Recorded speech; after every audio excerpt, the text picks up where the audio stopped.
5 series in, and everyone has lent a helping hand. The rotation has taken the ball and let it fly in their first 14 starts. The offense has delivered plenty and in key spots, while the defense has stood tall and held on tight when things got rough. Out of the pen and finishing games off, the relief corps has closed the door consistently, wrapping up a group effort. 10-4 starts.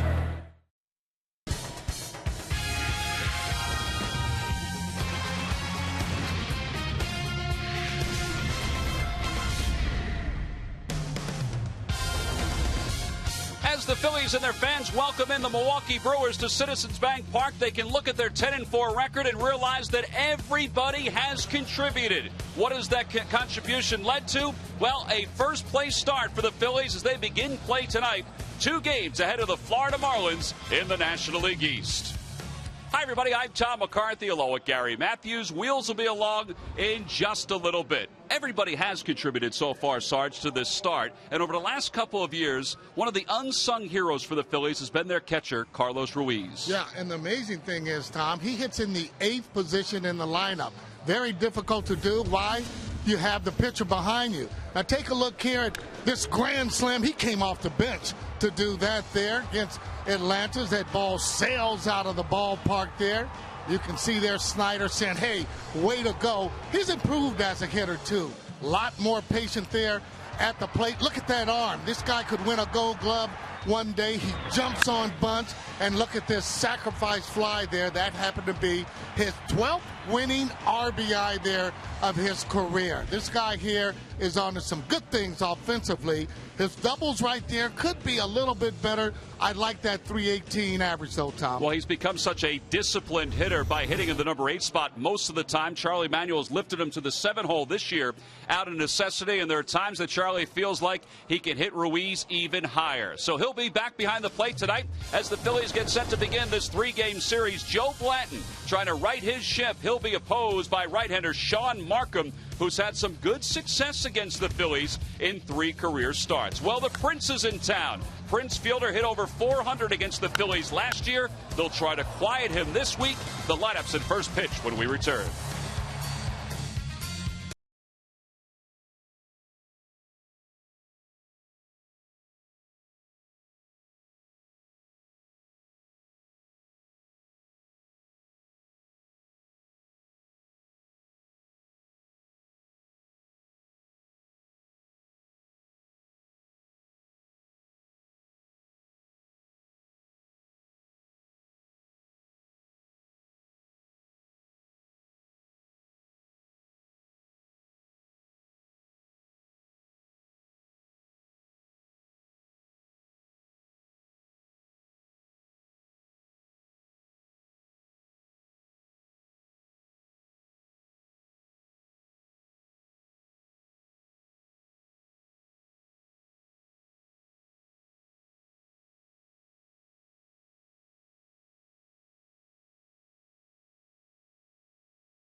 Park, Ashburn Alley getting busy. The Bud Light rooftop as well.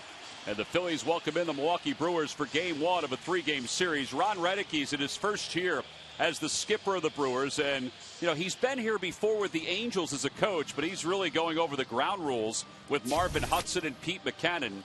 And the Milwaukee Brewers are a very different crew than what we saw a year ago. Their players are different. Yuniesky Betancourt starting at shortstop. Greinke, Saito are on the disabled list. Nyjer Morgan's banged up as well, but Kotsay is playing right field again tonight because of the injured Corey Hart. So they have a number of different changes, not only to their personnel, but also to their coaching staff. And they have spent a lot of time going over those ground rules prior to the start of this ball game. Let's take a look at the Brewers lineup tonight, brought to you by Xfinity, only from Comcast. Leading it off at second base is Ricky Weeks. Carlos Gomez, the center fielder, bats second. Ryan Braun hits third, followed by Prince Fielder, the first baseman. Casey McGee's over at third base. He'll bat fifth. Yuniesky Betancourt, the shortstop, hits sixth. And the bottom third of Kotsay, Lucroy, and Sean Markham will face Phillies right-hander Joe Blanton, who really, Wheels, is trying to find the same kind of consistency that he had during spring training. Yeah, and for the other years that he's been here, too, he's put some a lot of good runs together for the Phillies. And, you know, he's only pitched 2 games so far, so it's, you know, have a little patience. That right-handed hitter number is pretty bad. 421, that's something he has to do a lot better. And 17 hits in 10 to third innings. A game that he had against the Mets, had that big lead and then gave that one up. Phillies did win the game. Here's our Southwest Airlines scouting report on Joe, and he has to avoid the middle of the plate. Career-wise against Milwaukee, a 2-1 record. He did pitch a very good playoff game against them a few years ago out there. Well, he spent some time in between starts in the bullpen with Rich Doobie, trying to figure out some mechanical issues from when he works from the stretch. Rich Doobie said it was the same kind of mechanical issues that Blanton has had before, and they feel like they've rectified some of them. But Rich Doobie also said the key is just to make better pitches more than any of the mechanics that he had problems with in his last starts. And time now for Nissan Keys to tonight's game. A little better weather here tonight, too.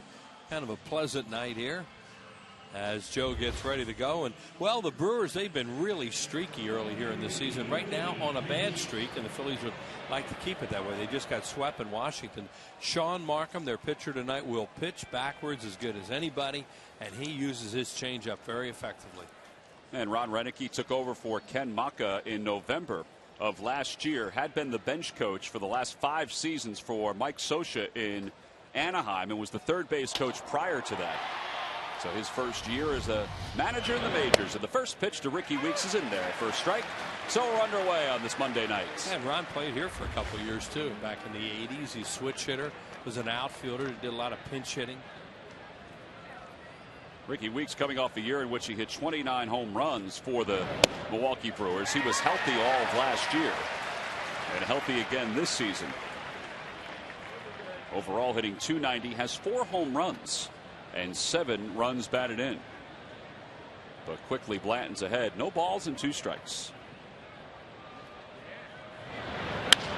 Hit towards shortstop on one hop. Jimmy Rollins has got it. He has to hurry, and it's in time to get Weeks. And that was our scouting report on Joe Blanton. Get ahead with his fastball, keep it out in the middle of the plate, and then use his off-speed stuff, and he got him to swing at a breaking ball. And we mentioned these guys have really been streaky. They lost on opening day, a heartbreaking loss in the 9th inning, a game they had under control at Cincinnati. They went 0-4. Next 8 games they went 7-1. And then, as we mentioned, they were swept by Washington. They got rained out one game down there. Obviously, Saturday, you weren't going to be playing much baseball in the Northeast, and they lost a doubleheader yesterday. Carlos Gomez is now the hitter. Gomez takes the first pitch down and away. Gomez has taken over the everyday center field duties, although he's hitting just .196. So Nyjer Morgan, despite his thigh injury, has been pressing Carlos Gomez in center field. Former Mets prospect who spent some time with the Twins. And he chops it to the middle. Softly hit. Rollins again has to hurry, and Jimmy realized it. And all in one motion made the clean throw over to first. During the 2011 season, Turkey Hill will contribute $100 for each Phillies victory and 5 cents for each carton of Phillies Grand Slam ice cream, sold to support the Phillies youth baseball and softball program. That's how this series goes and the games go, but one thing you can't help but notice, they're running the ball out. I mean, those first 2 guys, Weeks and and Gomez. They can run anyway, but you know, those are basically outs off the bat, and they know it, but they really busted down the line, and that's the easiest thing to do in the game is run the ball out. Well, 2 outs for Ryan Braun, who's off to a good start. Has good career numbers against the Phillies, and he takes one at the knees on the inside corner. It's 0-1. Braun is 6th in the league in on-base percentage, and that's partly because he's walked a dozen times already. Sounds odd to say that he's walked a dozen times considering the guy that's behind him in the lineup. And a fastball inside, 1-1. Yeah, the guy behind him, as Tom mentioned, is that guy, Prince Fielder, who is one of the better power hitters in the game of baseball. He's just a good hitter, period.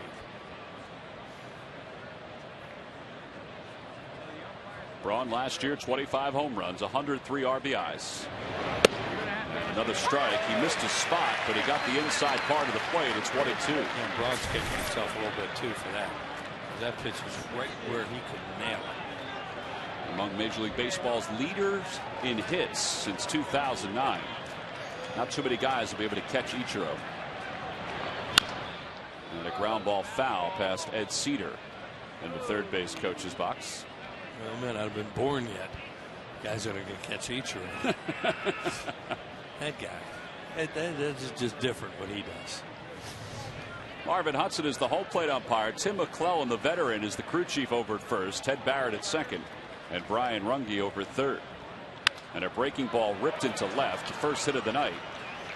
And Braun hustling around first is aboard with 2 outs. He tried to throw him a curveball there, not a slider, and really hung it. And you know, thankfully he got a lot of topspin on it, kept it in the ballpark. Here's a look at it.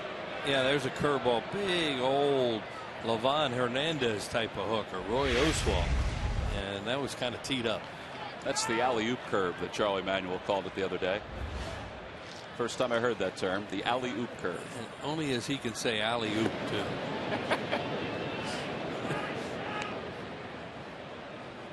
Braun has stolen a base this year, just one, but he is always a threat to run.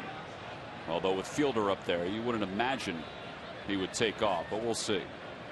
And Fielder takes a strike. That's the slider, and it's 0-1. Well, Prince Fielder, along with Ryan Howard, 1-2 among Major League Baseball's home run leaders since 2007. How about first 4 all first basemen? Then A-Rod. Out in front of a changeup, a good pitch by Blanton.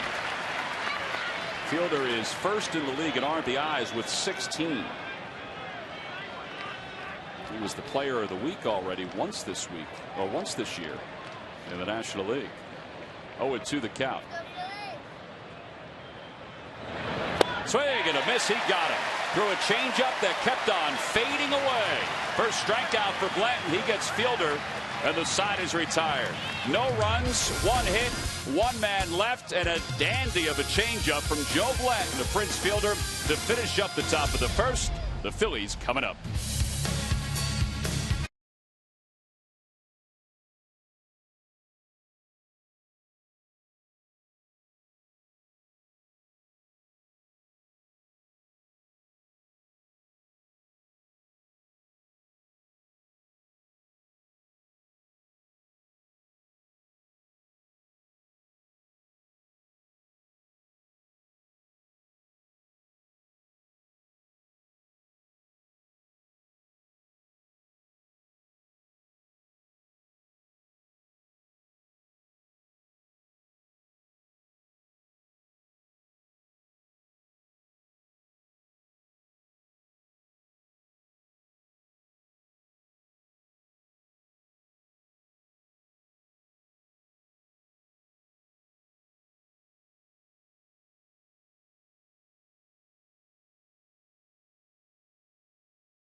Washburn Alley on the Bud Light rooftop, but it's all good. It is Dollar Dog Night, brought to you by Hatfield, and the dogs are going down smooth right now. Let's take a look at the Phillies starting lineup, brought to you by Xfinity, only from Comcast. Leading it off in center field, Shane Victorino.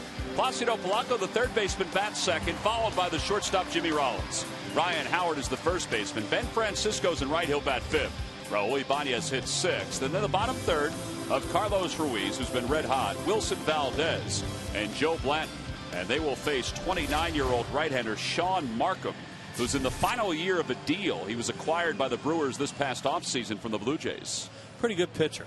He's had Tommy John surgery, but, you know, not a guy that ever threw real hard. He used his changeup very effectively. He's pitched really well in his last couple starts. And, you know, those are good numbers right there. Opposition just hitting .210 against him in 3 starts. Here's our scouting report from Southwest Airlines. Fastball tops off 89, maybe 90, but the changeup is a pitch he will use very effectively when he is on, and that's what he did with the Jays last year. Good year. Shane Victorino leads it off, and he takes a pitch at the knees for a strike. Victorino overall is hitting .327. When a guy, excuse me, Tom, when a guy starts a game with a changeup, he likes the pitch. Outside with a fastball, and it's 1 ball and 1 strike.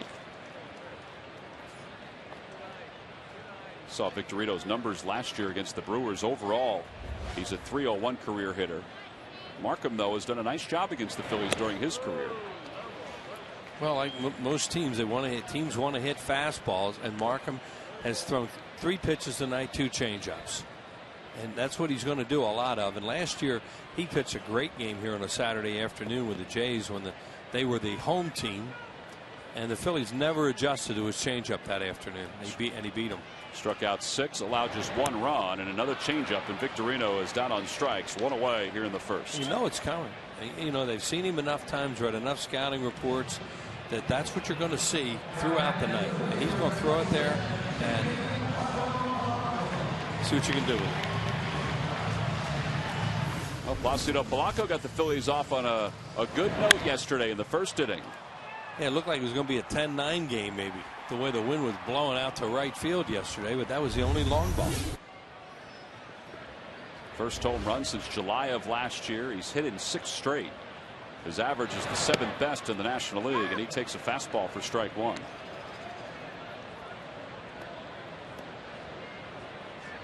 Polanco was 4 for 9 in this series against the Marlins. The Phillies as a team didn't really light the bat rack on fire against the Marlins.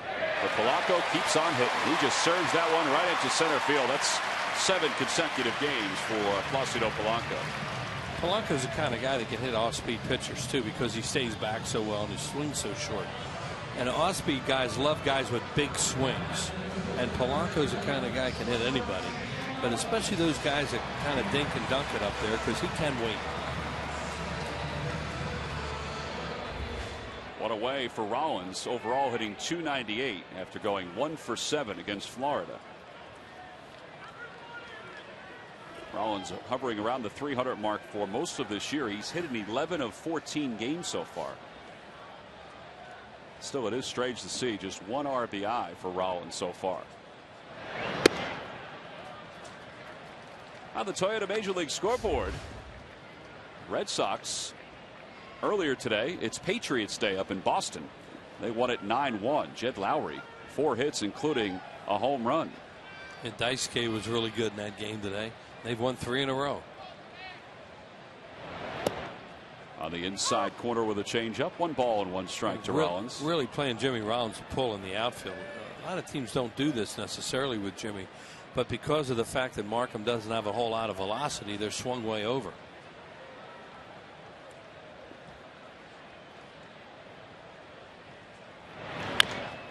Slowly hit towards second. Weeks, he muffed it and hit the edge of the grass and never took the hop he expected.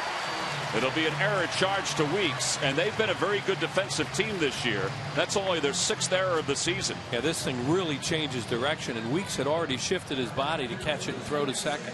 So when it did that, now he's not able to get. Watch right now how he's already starting to pivot that way, and the ball stayed down that way because it must have hit the cutout. It does, right off the cutout, and he had already started his movement towards second base because he was playing the hop that come the way that it was directed. I mean, that hop just changed on him, and he's got to be charged with an error on that, but that's a tough play. Well, and a break for the Phillies, and here's Ryan Howard.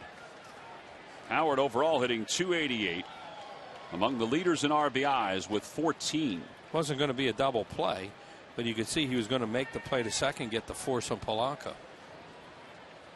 Phillies threatening here in the first. The Brewers with 3 infielders on the right side. And not only that, if you take a look at the outfield alignment, look where Gomez is in center. He is over toward left center, and look where Braun is. Braun's over toward left center too. Yeah, he's there.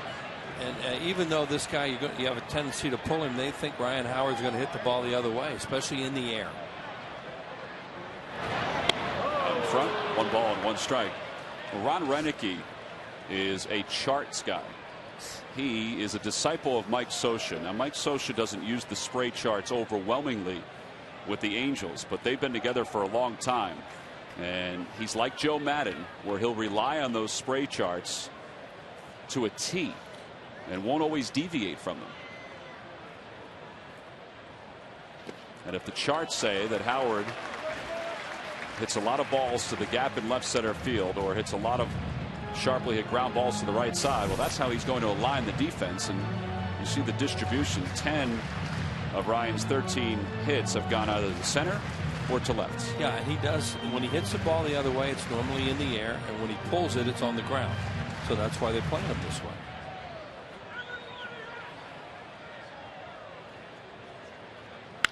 Goes the other way. That's going to sneak into left, a base hit.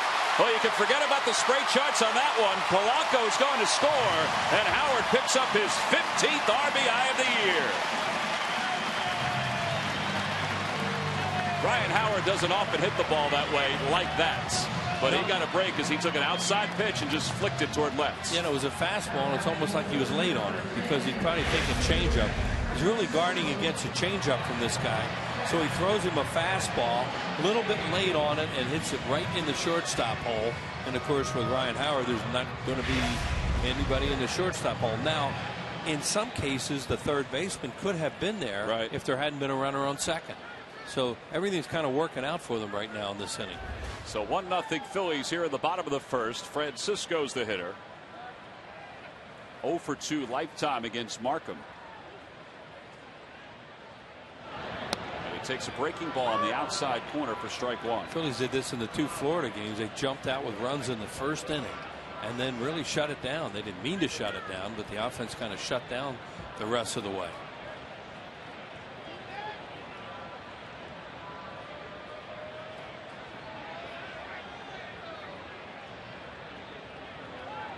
Markham takes a long look in, and because of that, Francisco steps out.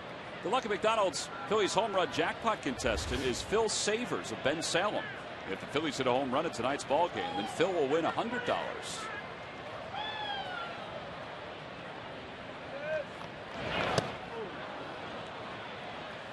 Francisco really tried to open up, and it's 0-2. You see Markham throws his changeup to right-handed batters too. As Francisco Thompson tried to open up and launch, but he didn't get a fastball, and he was a little early on that.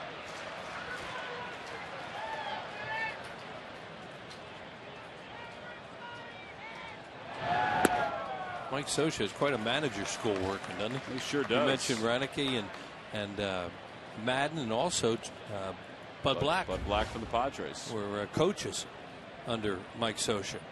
Well, Scioscia's been around for a long time, and once one guy leaves, he replaces them with another competent guy. And Ron Renicky had been rumored to have job opportunities over the last couple of years.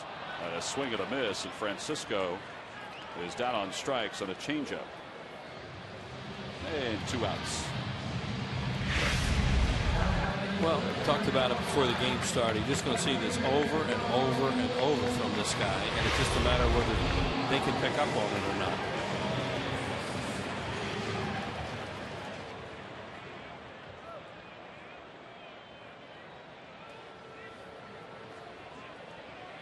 Howard's on first, Rollins on second, Ibanez the batter. And the Phillies up 1-0 here in the bottom of the first.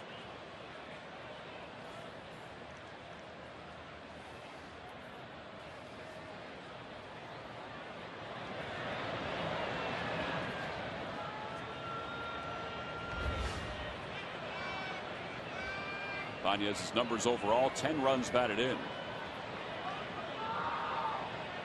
He's come through in the first inning the last 2 games with an RBI. And he takes a fastball at the knees. No balls in 1 strike. He's picked up 3 2-out hits in the last 2 games and has a shot at another one now. That's why it's surprising if you watch the games to look at his overall numbers and see that he's hitting just .236, because it seems like he's gotten some big hits.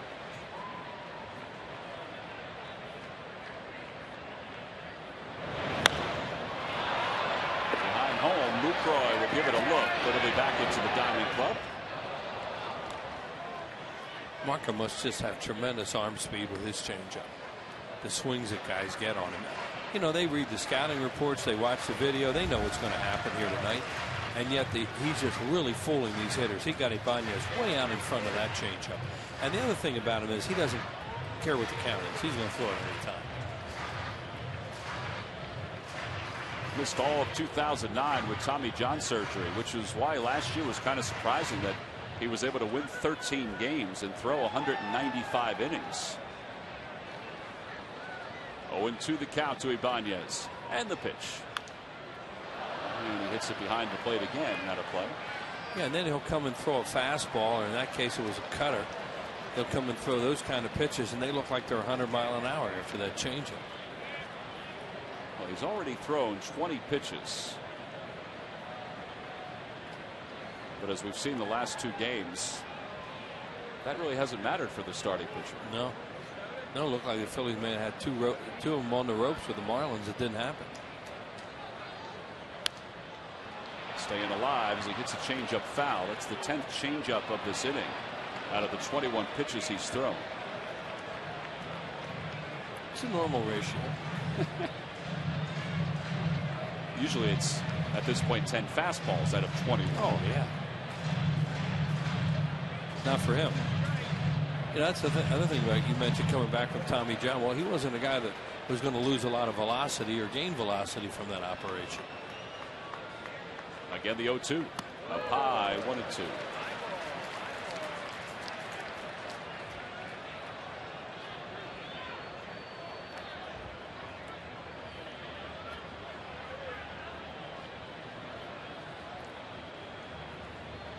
Markham missed some time during spring training with a tight shoulder. And now he asks for Lucroy, who has been on the disabled list for a good part of this regular season, in the back end of spring training, to come out to the mound.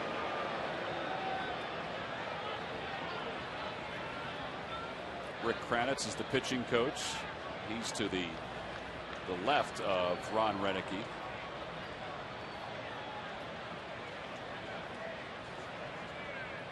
Outside, 2 balls and 2 strikes.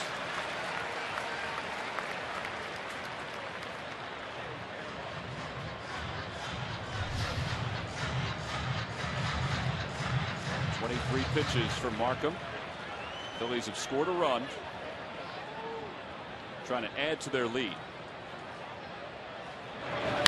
Hit hard toward first, and fielder has it, and he'll take it to the bag, and the side is retired.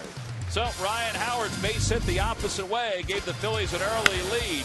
He picked up his 15th RBI of the year, and the Phillies have a 1-0 lead going into the second.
And a cheesesteak here in Philadelphia. And don't forget, throughout the course of the season, the Phillies still have limited seats for pretty much all of the games coming up.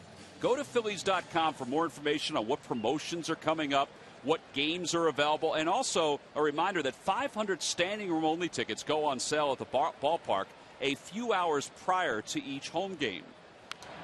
As we start the second, Casey McGee fouls the first pitch from Blanton off. Sometimes when you have the success that the Phillies have here at Citizens Bank Park, 131 consecutive sellouts, folks think that every game is sold out. Now, eventually, that's true. But leading up to those games, there are seats that are still available. We used to run into that a lot of times in the minor leagues, Wheels and Trenton, the first few years where, the place was jammed and there would still be seats available. Yeah, it's nice to know that fans can still come down and do that. And of course, you always have those standing room available, too. Yeah, time and time again, every night you see some of the fans outside waiting for those standing room only tickets. As McGee takes a pitch outside, 2-2.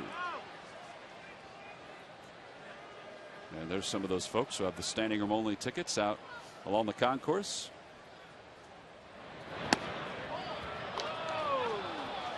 Well, those pitches are just a little bit outside. He got ahead of him 0-2, and now I'm not able to put him away to this point. 3-2 the count to McGee. Shortstop again. Rollins to his left, bobbles it, and he won't be able to make a play. That's an error charge to Rollins, his first of the year.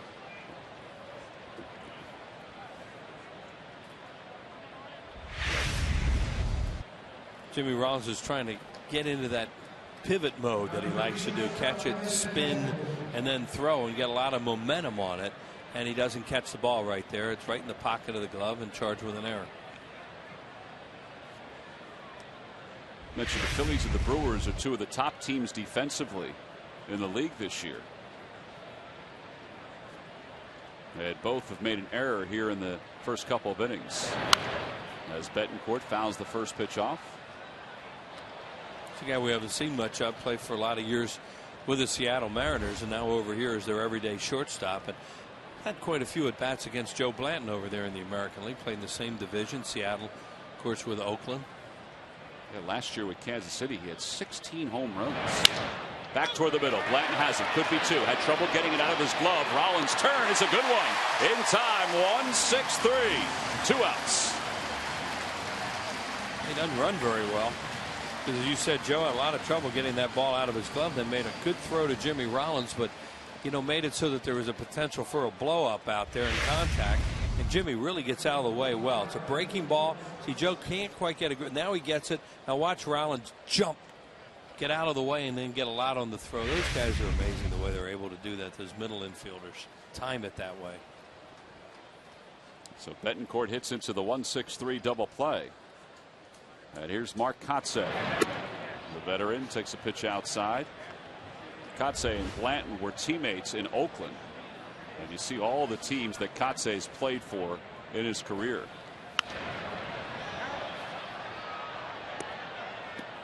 And he's holding fort, or holding down the fort out in right field until Corey Hart comes back. Hart's on the DL with a strained muscle to his left side. He's leaving tonight for a AAA rehab assignment.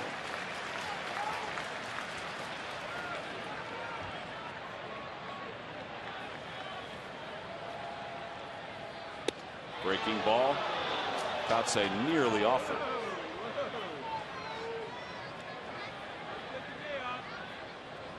Two and two the count. And the pitch. Swing and a miss. He got him with a changeup. That changeup's been good to the two lefties that have finished up the first 2 innings for the Brewers. First Prince Fielder, now Mark Kotsay, and now it's time to line up for some dollar dogs here at the ballpark as we go to the bottom of the second.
For a full hour of laughs, it's 2.5 Men and still Philly's favorite comedy. Weeknights at 6:30 and 7 right here on PHL 17.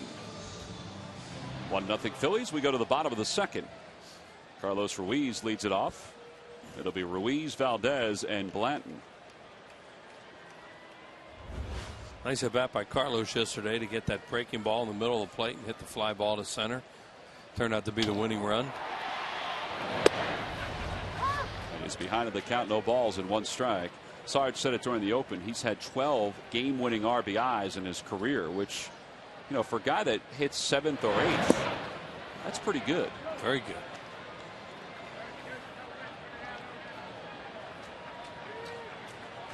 Oh for 2 against Markham during his career. And out in front of a changeup. 1 ball and 2 strikes. Both these guys, you said, Tom, with good changeups tonight have been very effective. You know, Joe Blanton has a good changeup. This guy lives off his.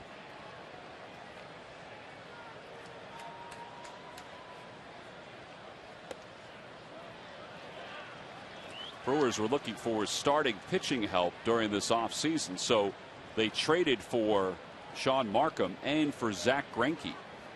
Greinke, though, is on the disabled list and is not expected back until probably the first series in May against the Braves. Brewers play the Braves May 2nd, 3rd, and 4th, and they're anticipating that Greinke will be around for that series. He has to make 3 starts, but their starters have been really good. In fact, they were first before yesterday's doubleheader against the Nationals. And a cue shot up the first base line. It's spinning, and Markham let it slow up before he threw out Ruiz 1 away. Well, we said it's a Hatfield Dollar Dog Night at the ballpark, and the Fanatic is always looking for some company, and Smiley, the Hatfield Pig, is here distributing dollar dogs. So Wheels, get your wallet out, give Smiley $20. I got it. I'll handle give that. 20 singles if you don't mind. Yeah, right. I'll work on that. It's always nice to see Smiley and the Fanatic. They have a good time shooting those hot dogs into the crowd. Boy, these are right out of the oven. They're nice and hot. That's the only way you like them, Wheels. Nice and hot.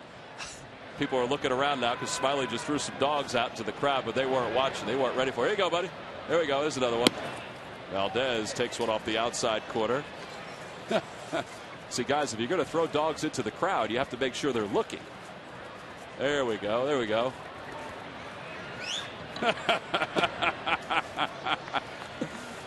Wheels, you're right on target with yours. Yeah.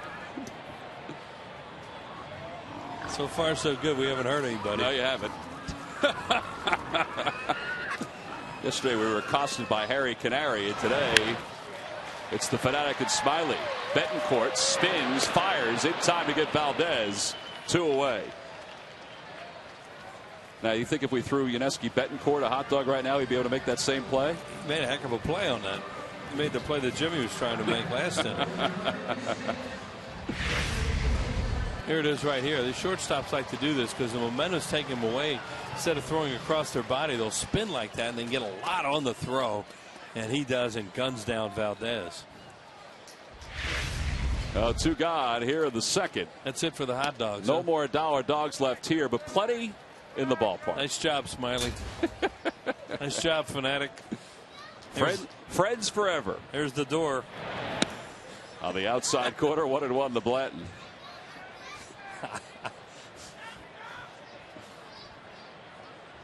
You guys going to shoot some hot dogs into the crowd tonight? Yeah? Good. All right. I always wonder how you keep the wrappers around the hot dogs when you shoot them out of that big gun. You really got to pack them tight. It's true. Bun would go one way, and that's right. The dog goes the other way. Huh? Here's the 1-2 to Blanton. Way outside. 2 balls and 2 strikes. We have our own cheering section up here. Yeah, they're rooting for Big Joe to put another one in the seats like the World Series. Right team. He had success against the Brewers during that postseason as well out in Milwaukee. Whoops. In the air to shallow center. Betancourt back pedals. He settles under it, puts it away, and the side is retired in order. So the hot dogs are out all along Ashburn Alley. They're also out here in the booth as well. 1-0 Phils as we go to the third.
Time now for the Dodge Stuff the Fans trivia question. Log on to Phillies.com. Go to the fans section for all the information, and please submit your answer on the subject line. Wheels, the question is, name the 2 current Brewer All-Star players picked 6th and 7th overall in the 2002 MLB Amateur Draft.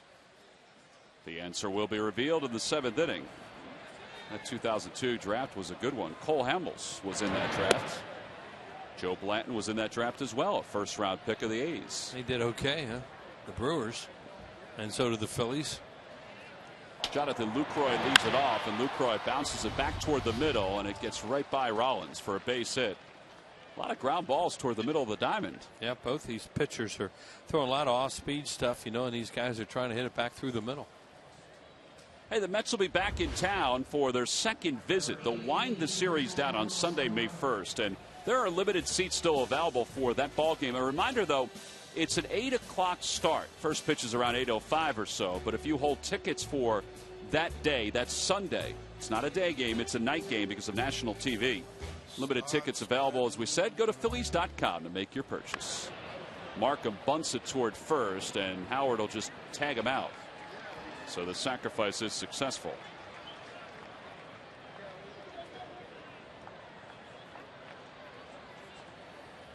At the top of the order is up for the Brewers. Markham helps himself, got the bunt down there. That guy has never committed an error in his major league career. With, you know, with a guy that throws as much off-speed stuff as he does, with stuff coming back at him, that means he's a pretty good athlete. Or else he just misses everything that comes back. Lets it go by for a shortstop and second baseman. I think the odds are pretty good that he's a good athlete out there. Here's Weeks. He grounded it short his first time up. 0 for 1.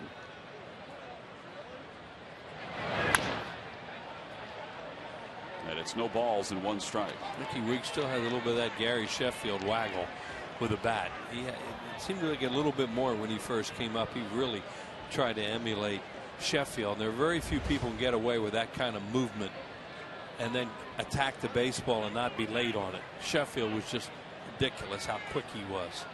You watch, he still has a little bit of that, see? But his hands are lower.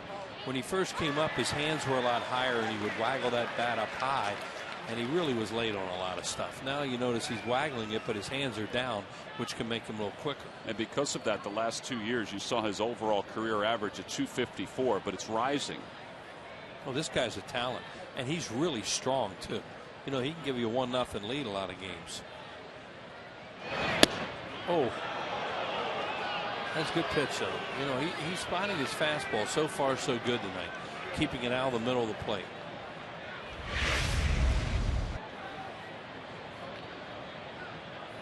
It's outside. The outside corner. Yeah, it's outside, but it's close. It's a pitch Weeks may have swung at. Lays off, and it's 2-2.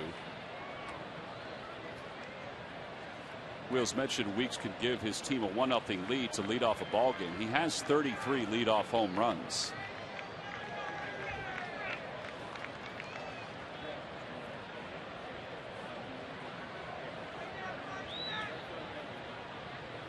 Back toward the middle. Nice play by Blanton. Looks the runner back to second. 2 outs. That's a good play all the way around because Lucroy was hovering off the bag. Not far enough for Blanton to make a play or take a chance on a play, but then to get the out at first. Yeah, Joe's a good fielder, too. And that was a very good play, as Tom said, because it almost looked like he could run at him and get him in a rundown, but I don't think he was going to be able to do it. The guy was going to get back in time, and then he would have had first and second with 1 out. And, you know, the middle of the order coming up. See, he froze and went back. Outside chance you could have gotten. He made the right play. He has 2 outs now. And even if you give up a run, you know, you're trying to stay out of a big inning. You got Braun and Fielder coming up with 1 out. That's not good. Rollins was kind of directing traffic, too. He was pointing to first. I mean, Braun and Fielder could have come up with 1 out. Gomez up now. But, you know, you're getting into that part of the order. Right. Good point that Jimmy was telling Joe Blanton, no, we're not going to get him. Go to first. Line drive, base hit it to left field. Lucroy is being waved home. Ibanez up with it. The throw to the plate in the air, offline. And the Brewers have tied it up at 1. And that allows Gomez to go to second on the overthrow. of the cutoff man.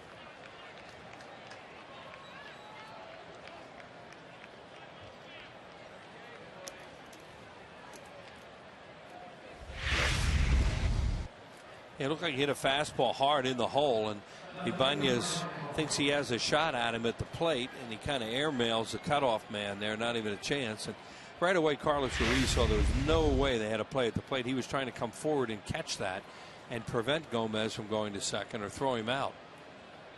Because now you have that tough part of the lineup that you talked about with Ryan Braun. He singled his first time up. And he takes a fastball for a strike. It's 0-1. And that's why that was such an important play, that they didn't get, hung up with the guy at second base and then had first and second with only one out. At least there's still 2 outs.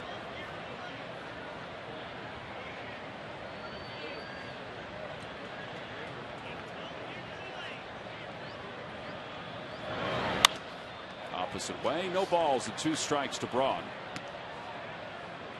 He's got Braun very aware of off-speed stuff now too, and that's why he got such a late swing there on that fastball. This guy has been a pure hitter ever since he was called up from the minor leagues. Former #1 pick out of the University of Miami.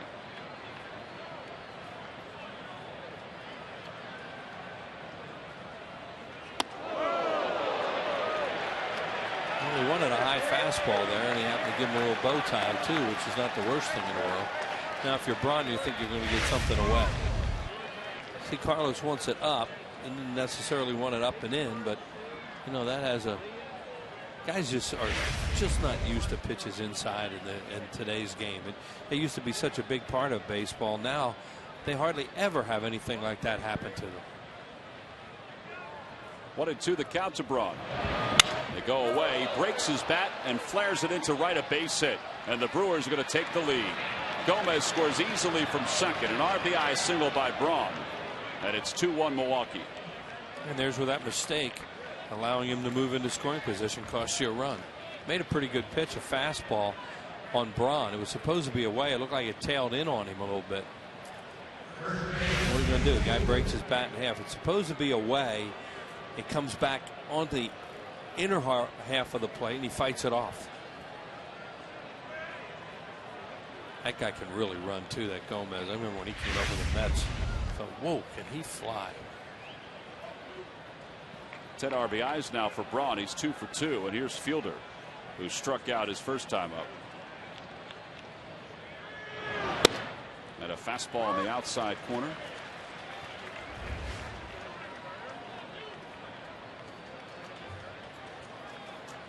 Fielder is 5 home runs from 200 for his career. His dad was a home run hitter. Big Daddy. Fly ball to left field. Towering shot. Ibanez has plenty of time to get under it, and he puts it away for the final out. But the Brewers, they scored 2. They picked up 3 hits. Out in the outfield, they're still running. Phillies are hoping to run for a victory tonight.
Acura Advance by Southwest Airlines. Southwest Airlines' new Rapid Rewards, unlimited reward seats, and no blackout dates. By WB Mason. Who but WB Mason for amazingly low office product prices. And by the Quality Plus Ford stores.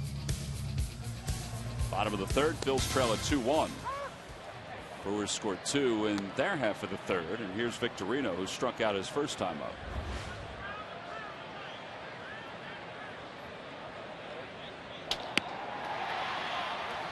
Tony started him with a fastball, then threw that cut fastball. You would expect him to throw changeups to Shane, and he did his first time.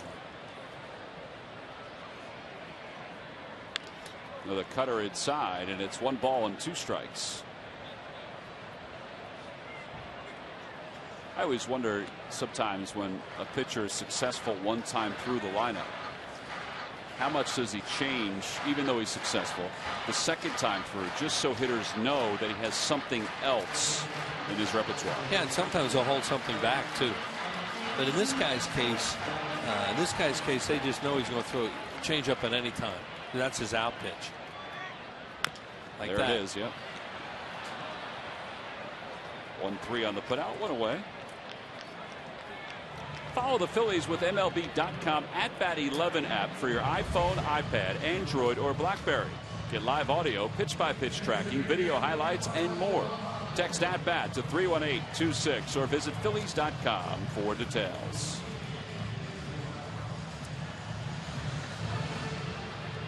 One out here in the third.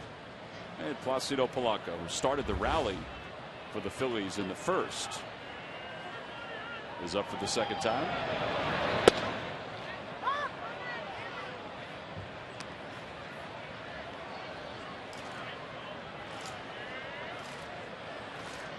Polanco now with 23 hits. And that puts him in the top 5 in the National League. They're starting to spot Markham the first pitch now, and he's sensing that, and he's throwing first ball fastballs for a strike. So that's what you're talking about. It's a cat and mouse game with this guy right now. You know, he was starting in the first time around. He was starting with some off-speed pitches. A lot of these hitters. 1-2 the count to Polanco. So now they go up there and say, well, I'm not going to get out in front of that off-speed stuff. I'm going to take it and then get a fastball later, and he's throwing some first ball fastballs.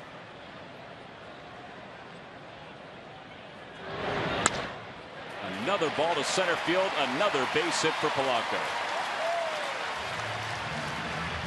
Just like first time up, you know, he hits off speed pitches because he waits so well. And that looked like a diving changeup that he just almost hit it off the ground. Well, speaking of hits, Dominic Brown in extended spring training, they said he was swinging the bat, and he certainly is. 2 for 3 in 5 innings today. Right, and that doesn't count. He's not officially on rehab yet. Correct. And that should happen in the foreseeable future. The reason you say that is there's a certain amount of time once the clock starts on rehab with it, then you have to do something with him. You either have to bring him up, which would be unlikely. Who knows? That's not my area. Or send him to a minor league assignment.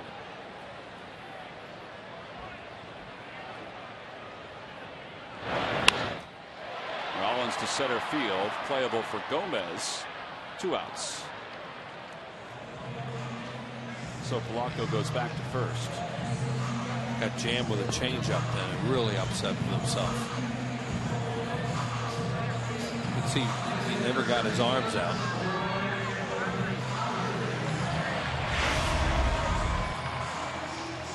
His arms kind of come back in a little bit and really did not hit it at all. And I think it's a pitch that he thought that he recognized and that he should have hit. Well, Howard singled home the only run for the Phillies his first time up. See if he gets a first pitch fastball from Markham. Nope.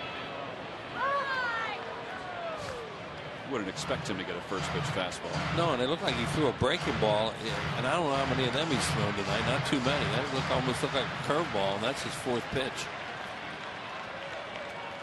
No balls and 1 strike now to Howard. opposite way.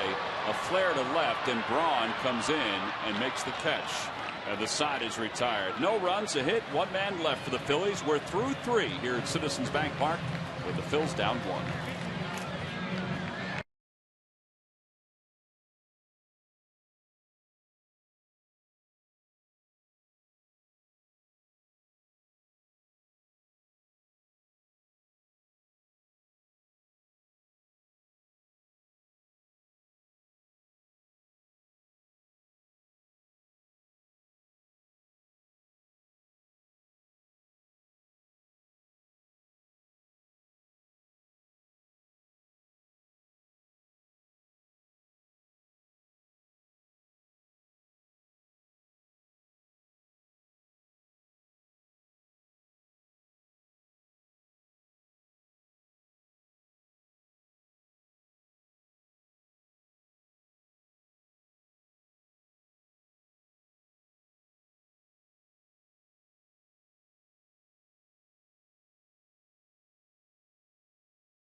Fresh cup of coffee. Here at the Phillies, we enjoy Green Mountain K-Cup coffee, brewed fresh every cup and delivered by W.B. Mason. For a great cup of coffee, who but W.B. Mason? Hi, Mom. Casey McGee leads it off and takes a breaking ball for a strike. Gary Matthews joins us up here in the booth with the Brewers up 2-1. McGee reached on an error his first time up, and he hits one toward the gap in right center field. Francisco on the run, and it's over his head off the base of the scoreboard. So McGee's at second. Sarge, I don't know what you did to this guy when he was with the Cubs, but he's turned into a heck of a hitter since he came over to Milwaukee. Yeah, he's always been really a solid hitter. He's one of those guys that got an opportunity to play and made the most of it. Take a look at this ball as it's a fastball out over the plate, inside out that ball as it goes into right center. Easy double. Well, last year McGee finished with 104 RBIs. You know, you were around him when you were a coach with the Cubs. Could you have envisioned any of that? Well, not the 100 RBIs, but you never can tell. He's always had a good setup. You look at the way that he hit. He's not pulling off of the ball, short to the ball. And again, the opportunity to be able to play daily has made him the player that he is. Here's Betancourt, and he hits it to shortstop, and McGee can't advance. It was nice enough to duck his head so Rollins could throw it over to first. One away. So one out here in the fourth. So what you're saying, Sarge, is that when McGee was with the Cubs, you really didn't give him a chance? Is that what you're saying? Wasn't me. That was the manager. You know, again, too, had a difficult time with positions being played, and if you have Ramirez there, pretty difficult. You're right. For McGee to get over at third base, but a good young hitter, and he's turned out to even be a little bit better. Marcotte takes a pitch for a strike, but a lot of times teams have those foundation pieces. You know, the guys that they expect to be successful. You know, the Phillies have that with Chase Utley, with Ryan Howard. But you always need those surprise guys to fill out your roster, like a Shane Victorino, somebody like that, or Carlos Ruiz behind the plate. For the Brewers, it seems like it's McGee that's been the compliment to Prince Fielder and to Ryan Braun. Yeah, and he really has been, and really a pleasant surprise being able to hit behind Prince. and be able to do the job. 104 RBIs that you mentioned would show that's some protection hitting behind Prince. Well, the Phillies are hoping to keep him at second here in the top of the fourth because they already trail at 2-1. And it'll be Jonathan Lucroy who will be the batter from Milwaukee. Lucroy singled and scored his first time up. Couldn't help but look at that new vest that you are wearing. You like that? It looks good on you. Thank you very much. Just wondering, did I get one of those? You did, Sarge, okay. And we will be wearing it officially. This is the unofficial unveiling of this vest. Tonight we'll be officially unveiling it, and you can get it, by the way, down at the Majestic Clubhouse store. Yeah, although he did say wear blue jackets tonight. I did, but it's warmer than I anticipated. Okay, well, I just try and follow the directions. That's all. Although you're dressed as if you're going out on a windy day in December in Chicago with that sweater and that jacket. Trust me, at the end of the game, you're going to wish you had a scarf. Okay. Weather conditions there, 61 degrees. Oh, very nice for a ball game. 0-2 the count to Lucroy. And Blanton wanted that one. Not getting a lot of corners here tonight. You know, you have an umpire like Marvin Hudson as a hitter, makes it easier because you know he's not calling a lot of balls that are on the corner. To the left side, Polanco to his left, has it, sets himself plenty of time. Side is retired. Blanton takes a look in at Marvin Hudson. No runs, one hit, one man left. Hey, Greg Luzinski, he's outside in a Bulls barbecue. Get a bite to eat and get the Bulls autograph.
The deal and discover that great values now being offered by AT&T, the nation's fastest mobile broadband network, and by Budweiser. Great times are waiting.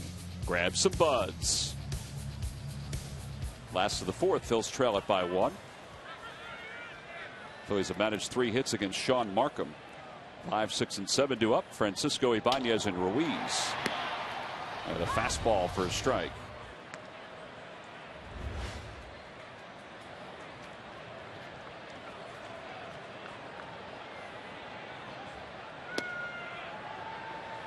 Sarge, let's talk hitting here.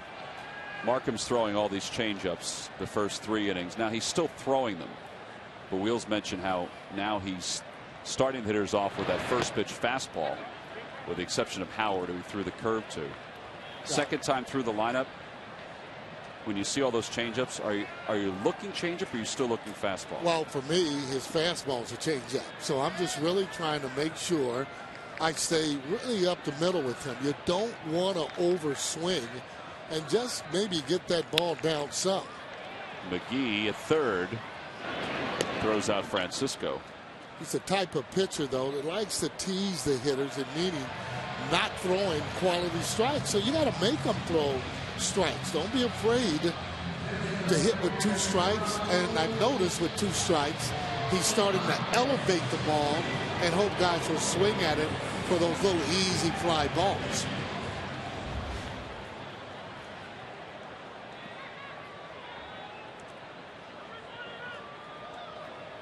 One out for Raul Ibanez, who grounded to first. His first time up, and he hits it toward the vacant hole. It's short. A base hit. Why is there a vacant hole? Well, Betancourt, the shortstop, was over on the right side of the diamonds. Again, we talked about Ron Renicky using those spray charts, and his numbers dictate that Ibanez is going to pull it more often than not. Yeah, too much on the charts because Ibanez is a guy that usually hits that ball where it's pitched. Now, they're throwing changeups. They're planning that way, hoping he'd roll over and pull the ball. He drove that ball right where it was hit, didn't try and pull the ball. So he saw that shift and thought, let me just try to shoot it the other way? Or? I just think that he was just trying to hit the ball and hit that ball hard and not roll over on it to get an easy ground ball. It's okay to hit ground balls. Francisco hit one, but it was a hard ground ball. That's what you want to do. Hit the ball hard, but not trying to pull him. He's got really good arm motion, what makes him difficult to hit.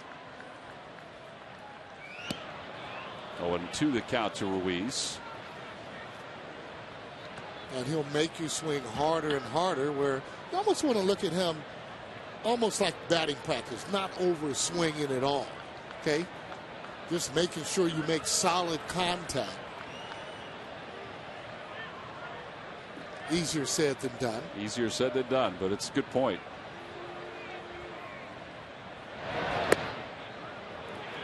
Close 0-2 pitch, and it's 1 ball and 2 strikes. There's that corner that I'm talking about where you don't have to worry about him as much. Pitcher's pitch, up and in. Phillies trail at 2-1. They led 1-0 until the Brewers scored 2 in the 3rd. And now here in the bottom of the 4th, the Phillies have a base runner. And 1 out for Carlos Ruiz.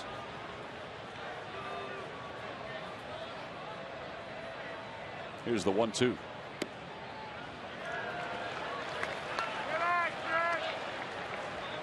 That's his fastball there, and that's at 85. So to you as a hitter, that's like a changeup. Yeah. He's had guys throwing in the 90s, and he's throwing at 80, 85. Braun takes care of Ruiz. Back to first goes Ibanez. Well, the Colorado Rockies have the best record in the National League, and they'll be here for 2 games, Wednesday, May 18th, Thursday, May 19th. And the 19th is Teva Respiratory Asthma Awareness Night. All fans will receive that cool cap right there.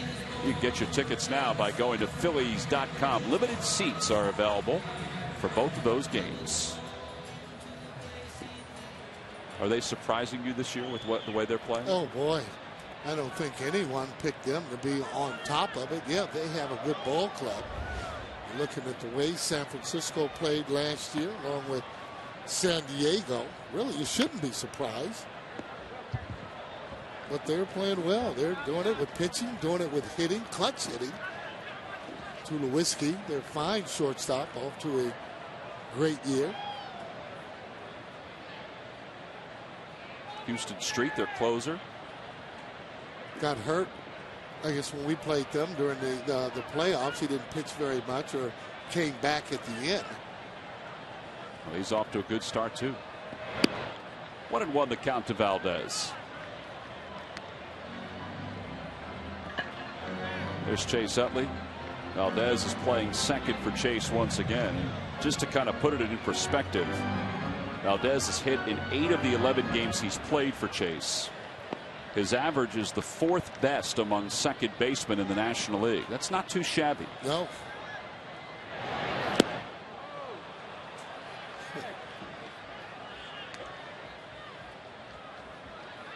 Jonathan Herrera from the Rockies leads the way, hitting .412 among second basemen. Now, Valdez, as we've talked about, is not going to produce the RBIs or the home runs like Chase.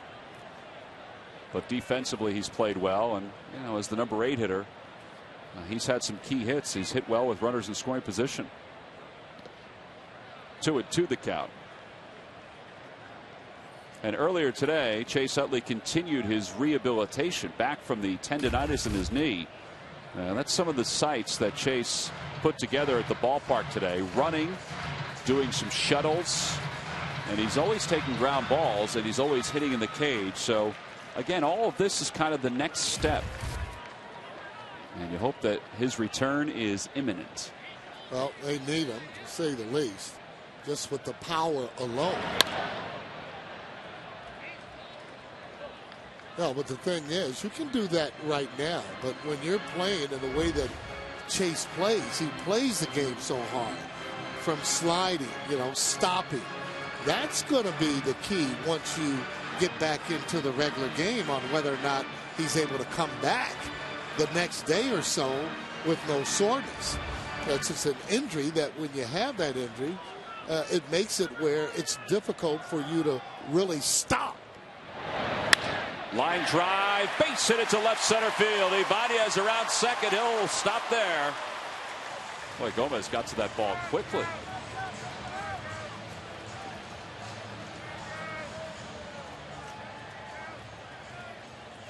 So Valdez picks up his first hit of the night. Overall, it's the 5th hit for the Phillies.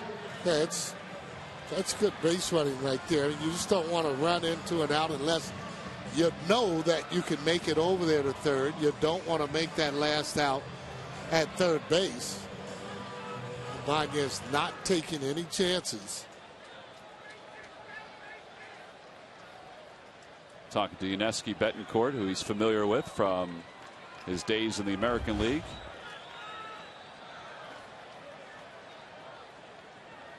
And his days in Seattle with Betancourt. Here's Blanton. Blanton popped out to short his first time up.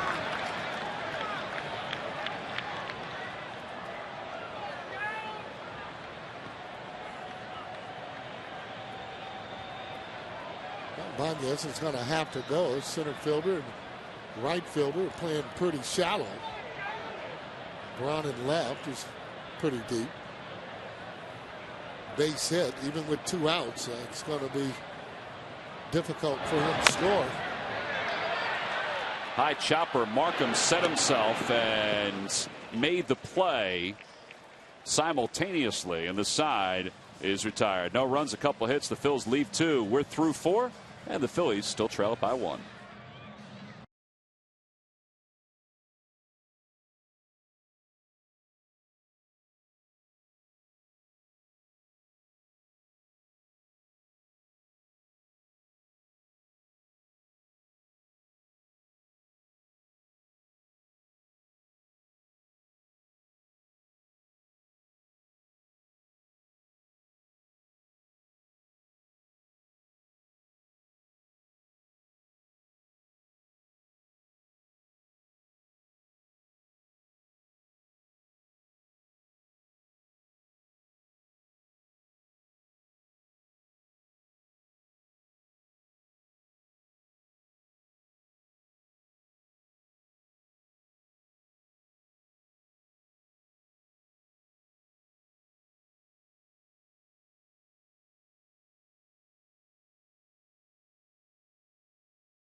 Dramatic chases, narrow escapes with the occasional explosion or two. Wednesday nights are full of action with Burn Notice. You can catch 2 full hours Wednesday night starting at 8 right here on PHL 17.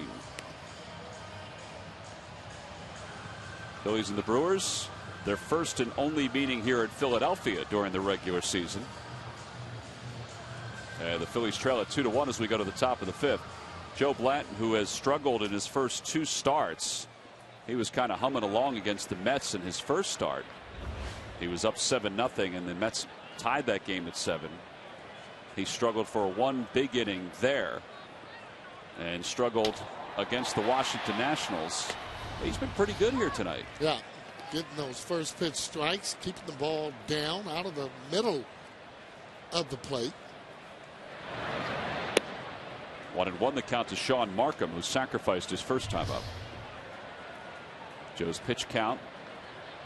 That's with the 2 pitches he's thrown in this inning. And a line drive base hit for Markham. Tell you what, he didn't swing that like a pitcher. No. It's kind of how it started when Young was actually pitching, getting a base hit. And every time you get a base hit, you look at the pitchers, they are smiling. Well, pitchers always have a little contest themselves. Base hit that ball like he was a regular hitter. Well, Randy Wolf, the former Phil, was a heck of a hitter himself. He'll pitch tomorrow for the Brewers. And there's Randy right there. You like that swing?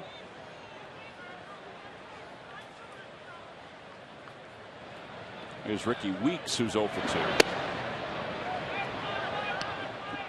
None of the pitchers are just getting that call that's inside so far. However, you still have to go inside. Got to pitch inside, and especially Blanton's got to pitch inside. Markham has to pitch inside, and you do that just so that the hitters won't lean out over the plate and start hitting your balls the other way.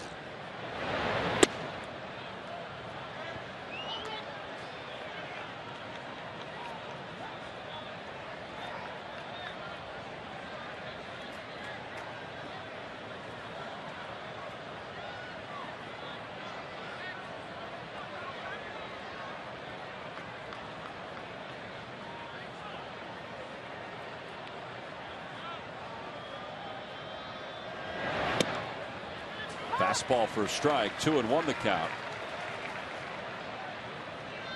It's a good fastball there. It was only though 89, but had some movement on it.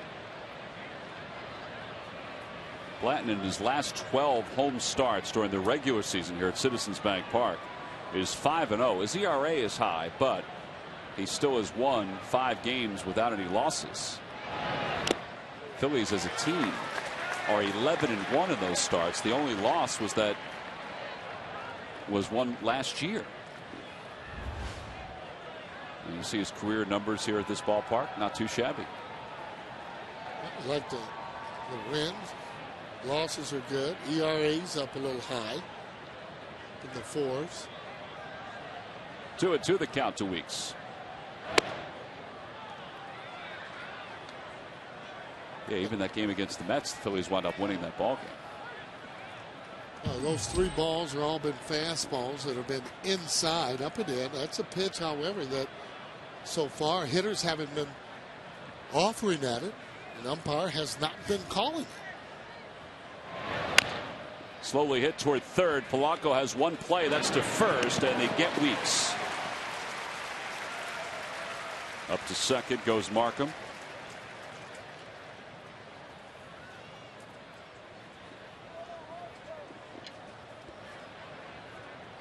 His helmet keeps popping off, Sarge, when he gets over to the first base bag.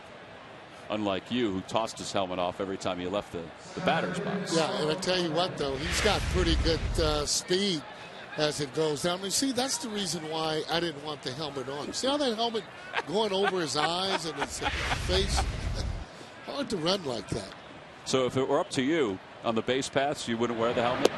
You'd go a little old school? Oh, no, I'd wear them on the base path. I mean, just going to the base, I had a tendency to knock it off. I've had an umpire, and all of them say, if that helmet is in play and that ball hits it, you're out. because deliberately you were throwing your helmet off. Right. Did that ever happen? No, never happened. Again to third, and Polanco takes it on the short hop. Markham chase back to second, 2 away. Good pitch there by Joe Blatton. Sinker, ball in on the hands.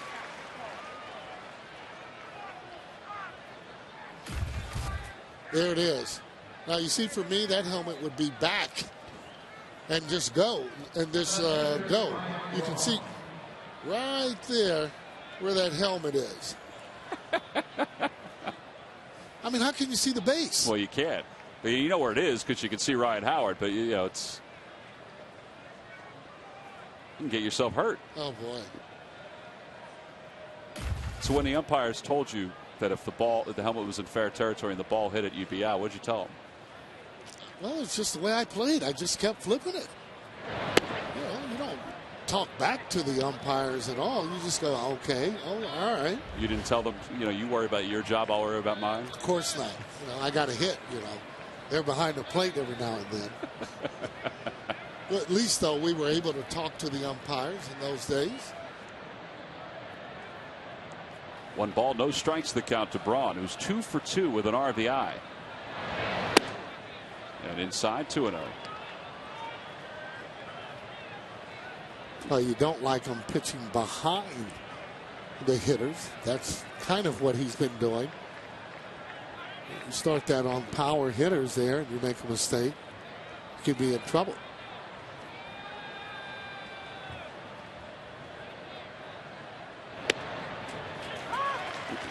Sitting on breaking ball. Took a fastball, and another reason you just got to stay on, especially in your hitting count. After 2 hits already after fastball, he's thinking, well, I'll get this breaking ball. And he got a fastball almost right down the middle, or middle end.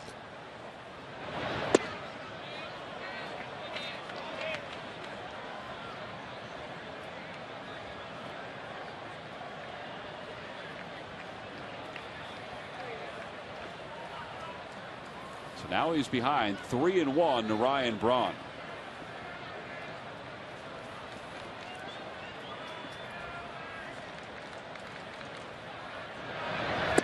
Changeup. Wow. Home run swing. Changeup, one of the better pitches to a hitter because, again, they're looking fastball. Look how out in front he is. Head not looking at the ball, and he's the type of hitter that usually keeps the head right down on the pitch. Fielders on deck. 3-2 to Ryan Braun. A runner at second with 2 outs. The pitch from Blanton. And hits it foul, so he stays alive.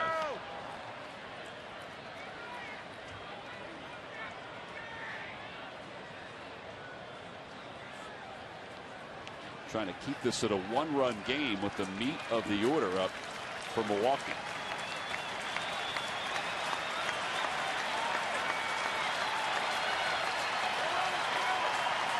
This is a big deal. Oh, definitely. Big part of the game to keep the score right where it is. The payoff. Fouls another one off. Braun a little angry at that pitch, knowing that that's one of the ones that he feels he could have handled. No, I mean, all over the league there, you're 3, 4, 5 guys, and they get those fastballs. They know when they miss one, or they should be able to at least make solid contact.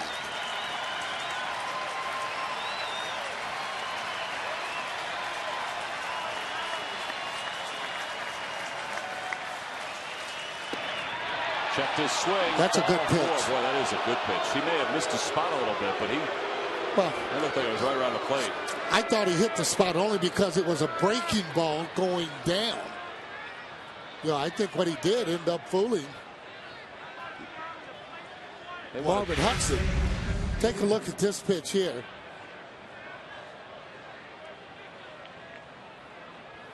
Sarge, I said he missed his spot because Ruiz was set up outside. He had to reach back, but that still looked like a pretty good pitch. They wanted to appeal. And Fielder swings over that first one. It's 0-1.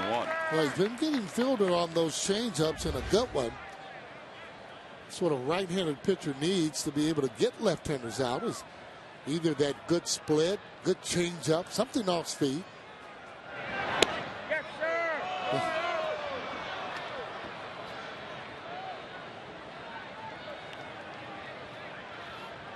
Now it's 1-1 to Fielder.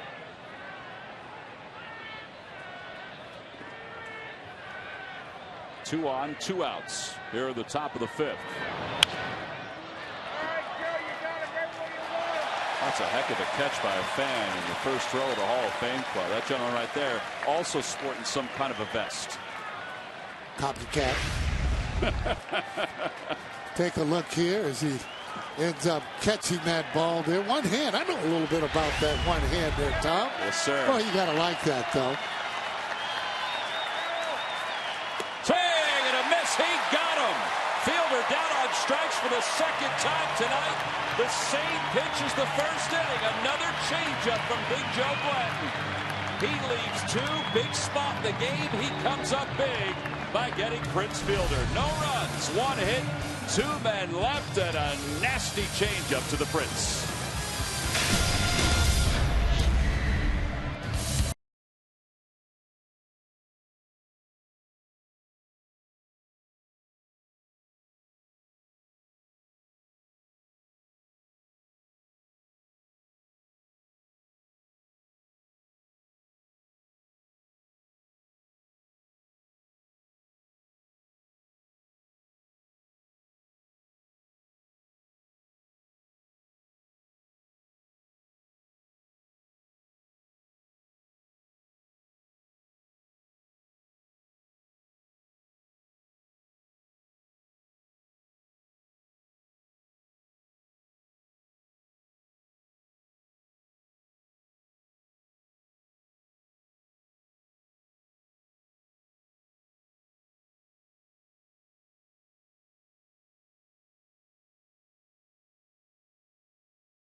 Tonight it's the Brewers. A month from now, the Phillies will take on the Cincinnati Reds in a 4-game series, May 23rd, 24th, 25th, and 26th. The 26th is the Citizens Bank Business Person Special and Modell Sporting Goods Senior Stroll the Bases. Limited seats are available. Go to Phillies.com to purchase your tickets today. Tonight's a Hatfield Dollar Dog night. The first game of that series is a Hatfield Dollar Dog night. Bottom of the 5th. Top of the order is up.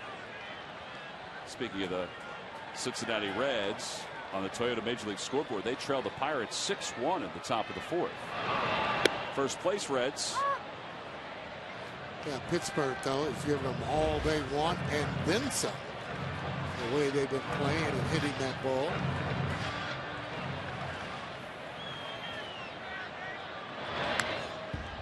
Victorino hasn't gotten many fastballs tonight. That was a cutter, and he fouled it back. It's 0-2. He has struck out and grounded back to the pitcher. Both of those outs were recorded on a changeup from Markham.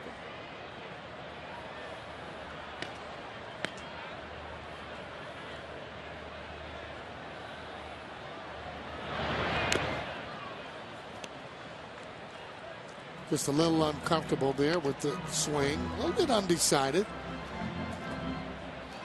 You know, as soft as he's throwing, you could almost hit him as if he was a knuckleball pitcher, meaning let that see the ball before you're making your move.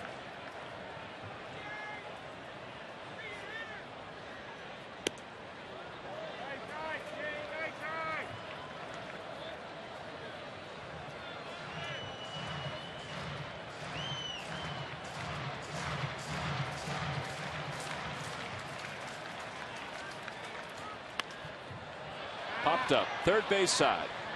McGee into foul territory, and Victorino is 0 for 3.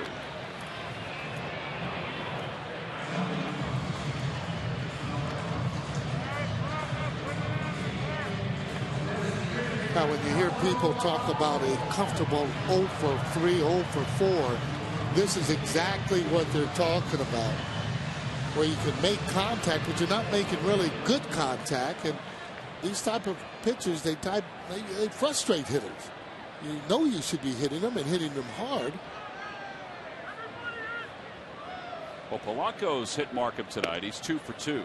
Yeah, he's hitting him up the middle, though, not over swinging. Well, we've seen him before. That's why the average is where it is, because he does stay up the middle. Folks asked me today about his home run yesterday, the opposite field homer, and they were surprised to hear that that was his first one since July of last year. Wow. I told folks that elbow injury plagued him probably more with his power numbers than anything else. He just couldn't drive the ball last year. Is that right? Couldn't get extended. You're right about that. He talked about that. Not being able to get extended. And, you know, again, it's just when you get hit in that spot, you don't feel good. I mean, for a long time. I told you, every time I see Bruce Keeson, my elbow hurts. And they hit you in a spot where you just, I mean, it's just difficult to keep swinging. See, there's that inside pitch borderline that he's not calling. So for me, until he starts calling the ball that's inside, I'm going to look for that ball more out over the plate and see if I can have a better chance at it. 2-2 the count. He lays off. It's 3-2.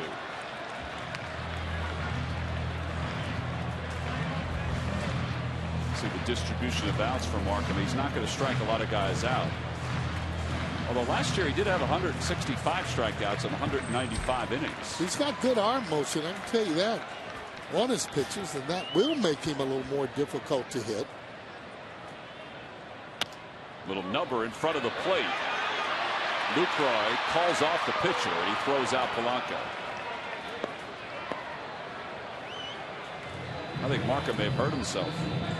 Well, he got him to swing at a ball there. It was maybe a changeup or a sinker. Sarge, he was kind of stretching his back out a little bit. Take a look at it as he comes out. Good throw, good hard throw. See the target there that Prince Fielder gives him.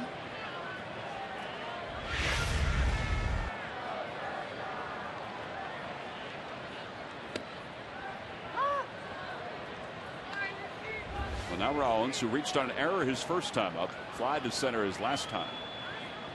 0 for 2. In the dirt. 1-1 the count.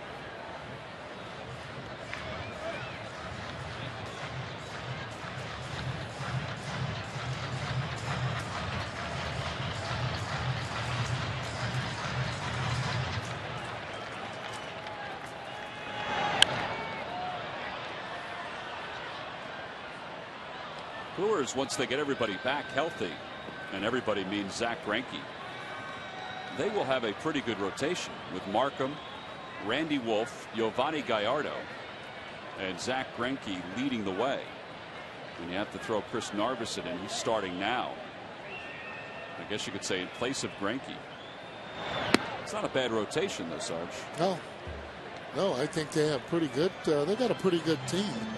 You know, and then when you're not expected to win, and then when you're in a city like Milwaukee where you don't have the pressure, players can play at ease. 2-2 the count to Rollins. Outside. Well, they made the change in manager. Ken Maka, who's a solid major league manager, was let go at the end of last year. Ron Renicky came in, and Renicky is a recipient of a very good offensive team. But also, the trade for Markham and for Greinke really helps out the pitching staff. Especially those two guys. And Greinke, legit #1 from Kansas City.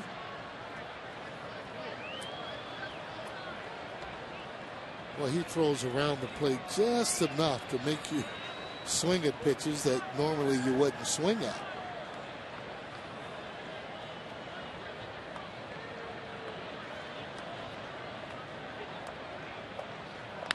Line drive for Rollins. Foul ball. Phillies just haven't had that one hit that's kind of loosened everybody up tonight. Well, he hits this ball hard, solid. You see the ball out over the plate as he hits it hard. Out in front of it just a little bit, the reason why the ball went foul.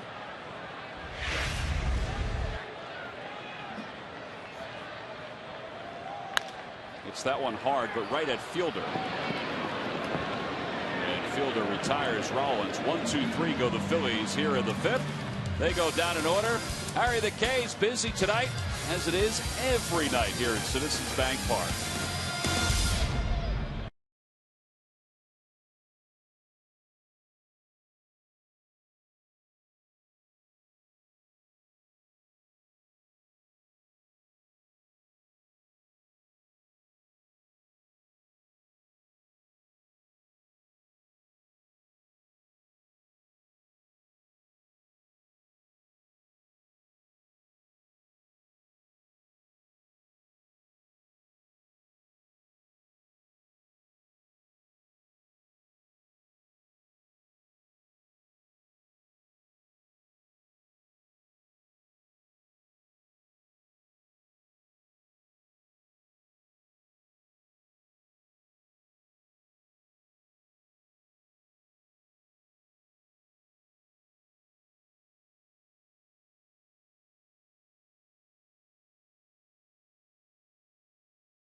Position in Major League Baseball.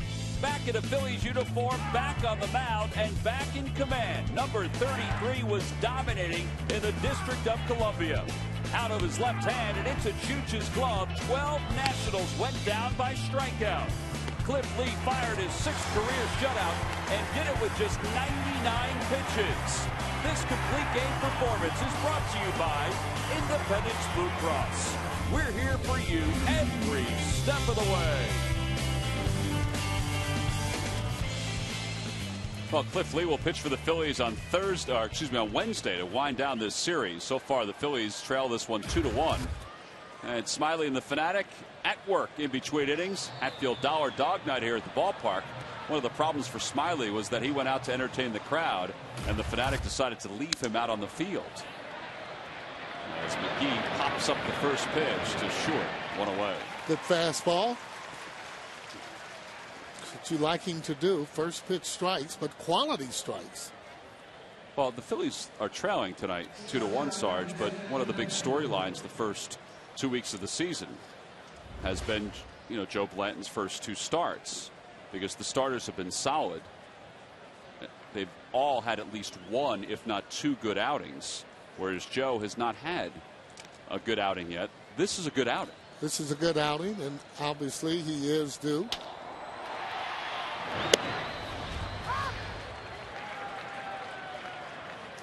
No, it's not like he's pitched terribly bad. He's had the games he's lost. He's had some innings where he just couldn't put the fire out. Yeah, that night against the Mets, the Phillies built a 7-0 lead. And you see his pitches by inning. The 5th was a tough one. He threw 23, but still got out of it without allowing a run. But that outing against the Mets, he was in control until they kind of started putting one hit after another together in the 5th inning. Yeah, when they get him 6-7 runs, that's a game though he's got to be able to go out there and win himself. I think most pitchers would feel on the staff, you get me 6 runs, 7 runs, I'll be able to win this. 1-2 is hit to third. Friendly hop for Polanco. 2 outs. Well, the Washington Nationals and Jason Worth coming to town for their first visit to Philadelphia Tuesday, May 3rd. It's another Hatfield Dollar Dog Night at the ballpark. Nationals swept out these Brewers this past weekend. You can go to Phillies.com and get what tickets remain for that series against the Nationals. Watched some of that game yesterday, and I still marvel. The second game of the doubleheader, I still marvel at Livan Hernandez. I know he matched up against Blanton last week and put together a heck of an outing, but he did it again last night to these Brewers. Marcotte hits it in the air to left center, playable for Ibanez, and Joe Blanton has a very fast, very easy top of the sixth. 1, 2, 3 go the Brewers. It's the first 1, 2, 3 inning of the night for Joe Blanton.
See your local Chevy dealer. Visit ChevyDealer.com. By McDonald's, I'm loving it. And by Acura. Acura Advance. It's 2-1 Brewers as we go to the bottom of the sixth. Joe Blanton just threw an 8-pitch 1-2-3 top of the sixth. And every time the Phillies retire the opposing team 1-2-3, Comcast will make a contribution to Phillies charities. Phillies baseball is brought to you by the Xfinity HD Triple Play. Your complete lineup for digital TV, lightning fast internet, and home phone.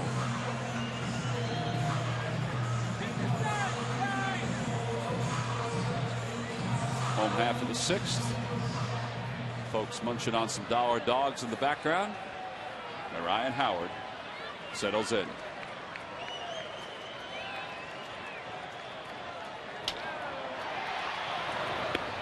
Starts Howard off with a breaking ball. It's 1 ball and no strikes.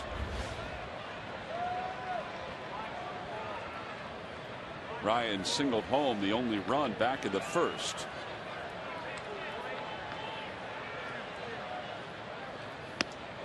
Tied him up. Pretty good cutter as he throws in on the hands on Ryan Howard.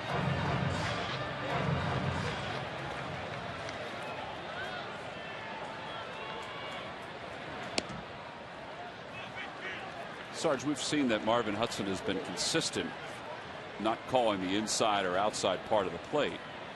As a hitter, do you cut off those areas? Well, for me, I mean, I wouldn't swing at it until that was a strike, though.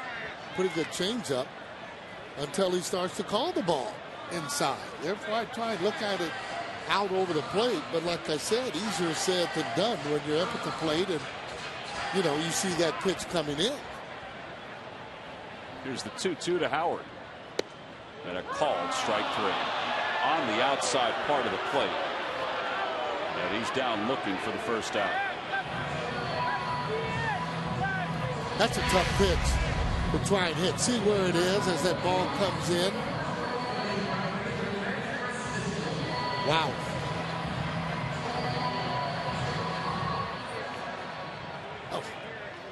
Might be a little low, too. A little bit low, but again, too, when you look at that picture, you can see Ryan Howard starting his hands. Hands should be going back. He's going to go look at it. Yeah, it's borderline. I mean, it's a borderline pitch. But that's why he throws the ball inside to open up the outside part of it. Swing and a miss by Francisco. 1 ball and 1 strike.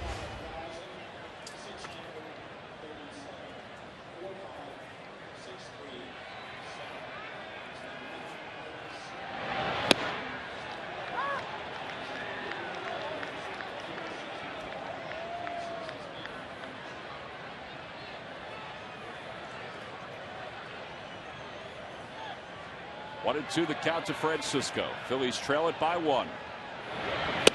And a called strike 3. Wow. Back-to-back strikeouts looking for Sean Markham.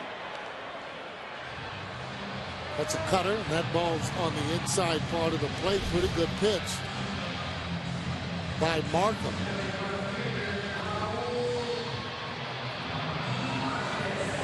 All right, how about this, Sarge? Ibanez last time up, as we see this pitch to Francisco. That's a strike. Yeah, it is. Last time up, Ibanez, they had Betancourt, the shortstop, playing on the right side of the diamond. Now they have him a few steps over toward the left side, because that's where the ball went that Ibanez hit. It'd be good if you could hit one just out of the reach on the other side. Confuse the heck out of all of those charts.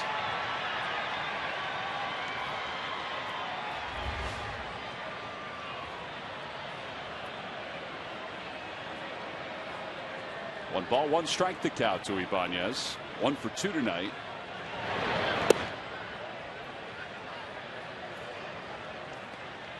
And he misses on that low pitch, not by very much.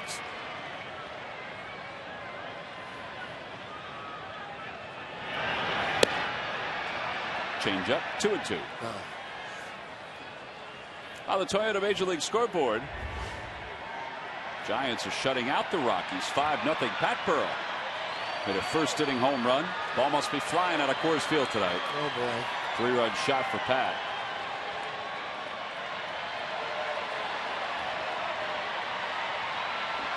Well, as hot as Colorado has been, it seems they always have a little bit of problems against those Giants.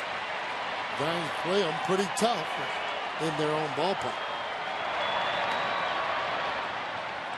Ibanez somehow got a piece of that. Boy. Got a piece of him. Just tying up Ibanez on that pitch. He's getting it in a good spot. Hasn't made a lot of mistakes here so far tonight with his pitches.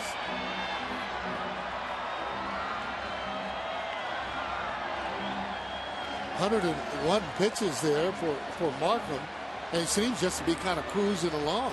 Guys that don't throw as hard, and we'll see. He's going to continue to let him go on and throw.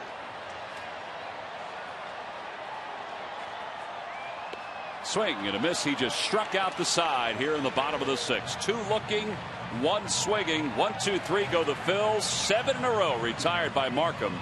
We go to the 7th.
Phillies with a run in the first, Brewers with 2 in the third, and both these guys have pitched very well here tonight. Phillies to this point have not gotten their leadoff man on tonight through 6 innings, and you know that's one of the best ways to score is to get the leadoff man on. Well, and they had been doing that pretty consistently. In fact, their batting average to lead off an inning was higher than anybody else in the National League coming into this ballgame.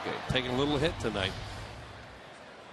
And Sean Markham, who is on deck, is doing exactly what he normally does to the Phillies and dazzles them. 2 balls and 1 strike to Jonathan Lucroy. It's 8-9-1 for the Brewers here in the top of the 7th. Both teams have bullpen action going. Phillies have a right-hander and a left-hander up. The Brewers have just a righty up. Marvin Hudson's expanding his strike zone a little bit. There's David Herndon and J.C. Romero up and throwing in case Blanton gets into a little bit of trouble here in the 7th. And then upstairs in the Brewers bullpen, it looks like Mitch Stetter's up and throwing, or Sean Green. Yeah, it looks like Green out there with that underarm. Yep. Remember him from when he was with the Mets and pitched against the Phillies a lot. Here's the 3-2 pitch. Opposite way, and Lucroy is aboard. Well, you figure Markham's going to be up there to sacrifice Lucroy up to second, which is what he did in the 3rd when the Brewers scored 2 runs. He's a good athlete. We talked about him earlier, that he has not made a fielding error. And it looks like he can get a bunt down. He got one down earlier. Let's see what Ron Renicky does here. Well, you know he wants another run. Yep. So he's going to bunt him here to hope he can get him over. And he bunts. Got a little lazy with that, and he bunts it foul. And that bat was behind the plate, it looked like. Well, these lucky fans are tonight's Citizens 7. They will each receive a prize pack courtesy of Citizens Bank. Citizens Bank with the most 7-day branches in the Philadelphia area. To find a branch near you, visit citizensbank.com.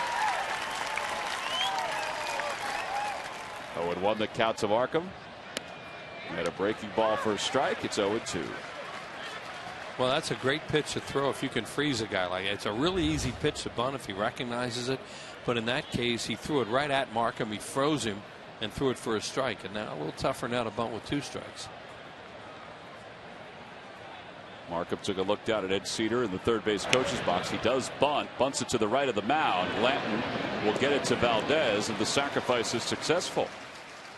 Threw him another one, hoping he could do the same thing to him. Threw him another curveball, but that time he saw it out of his hand, recognized it, and that's the easiest pitch to bunt, really, because it's going down real nice for the guy to just bunt it right into the ground. So he's congratulated by his teammates, rightfully so. And now Ricky Weeks, 0 for 3.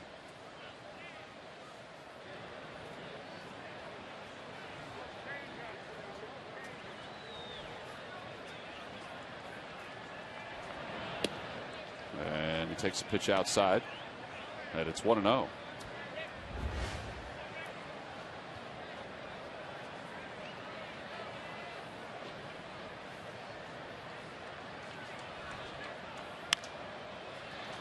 Long run for Ryan Howard and Ruiz. Here comes Howard. He's there. Makes the catch. 2 outs. Boy, Blanton made a heck of a pitch to get Weeks, and he's done that all night long against the Brewers leadoff hitter. Yeah, Weeks hasn't hit the ball of the infield tonight.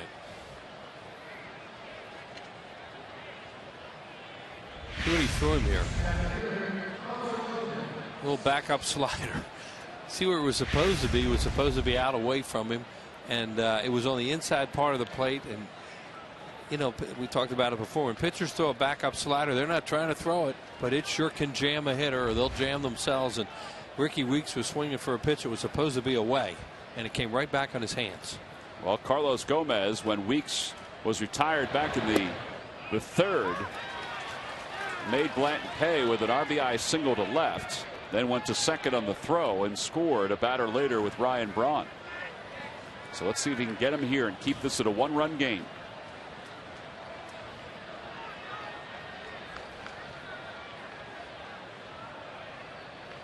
Oh, 0-1 the count. And it's 0-2. Foul ball up to the Hall of Fame club. Do have a catcher running at second base right now, but there are 2 outs, so he's going to get a running jump on contact.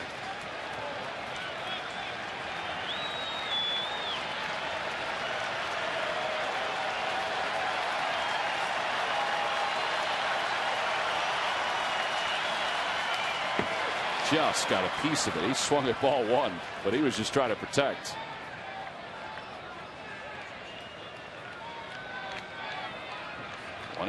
No balls and 2 strikes the count to Gomez. This has been a very solid outing for Joe Blanton tonight. He's allowed just 2 runs in 6+ innings. 97 pitches. This will be the 98th of the night. Yeah, he's 1 pitch away from getting him into the 8th inning.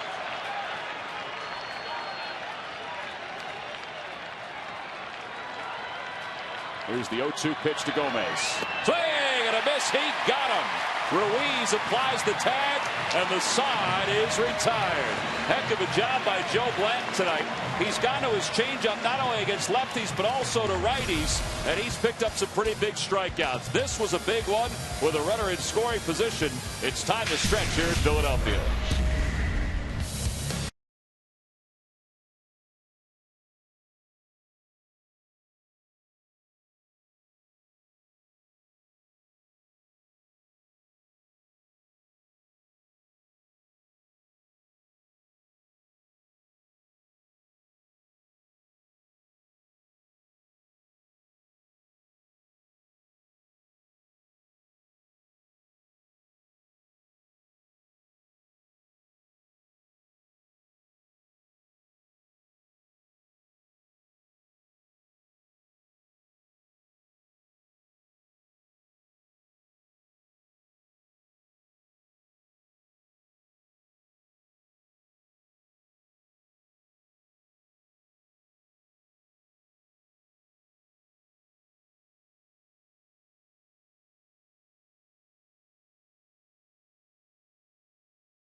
Oh, it is a Hatfield Dollar Dog Night here at the ballpark, and this game has not been a dog whatsoever. The Phillies trail it by 1 as we go to the bottom of the 7th.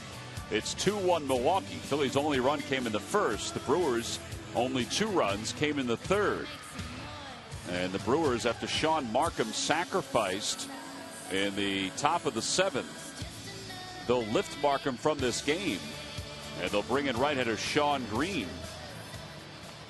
So Green will take over. Now, if you're wondering why did Markham bat in the top of the 7th, the Brewers are down a player. Nyjer Morgan is battling a thigh injury, and I guess they figure that he's, it was a bunting situation, so they have him bunt, which he did do. But I thought he was strong enough to be back and pitch the 7th inning. Yeah, well, he certainly didn't do anything tonight to think he could, and maybe it was a pitch count. Who knows? We'll have to find out after the game. But he certainly just struck out the side in the 6th inning, and no leadoff man has gotten on tonight. Well, he's hanging to the dugout, as you just saw, and Carlos Ruiz will face Green to start the 7th. This guy is not a hard thrower either, and he'll throw almost all sinkers, and he also mixes in a breaking ball as a slider. Carlos 0 for 2 against Markham tonight. 0 for 4 lifetime against Sean Green.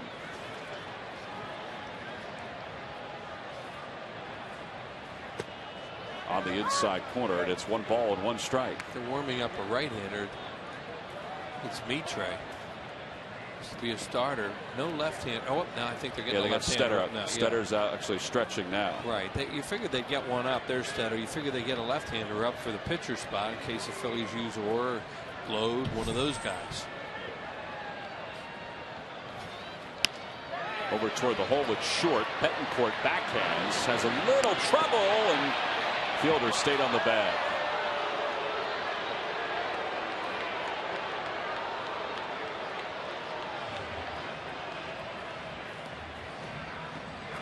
Well, the Phillies starter pitched the 7th, and there's Joe Blanton talking to Rich Doobie. His night is most likely done as Roy Halladay comes over to congratulate him.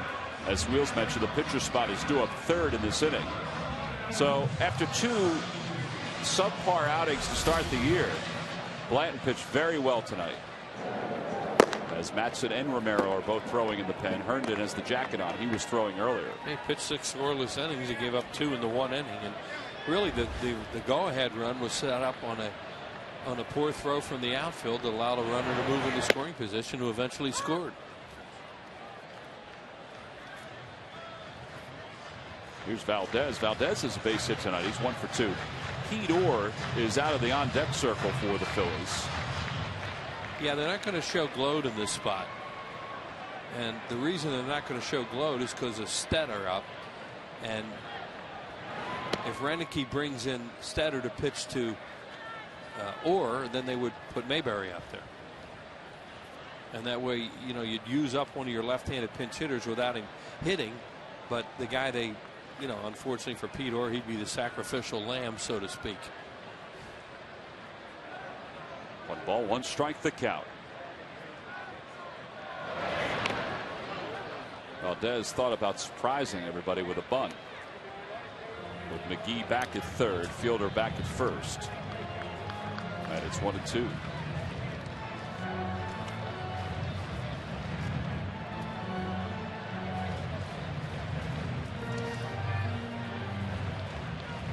Charlie Manuel's team has not managed a whole lot of offense in the 3 games so far on this homestand.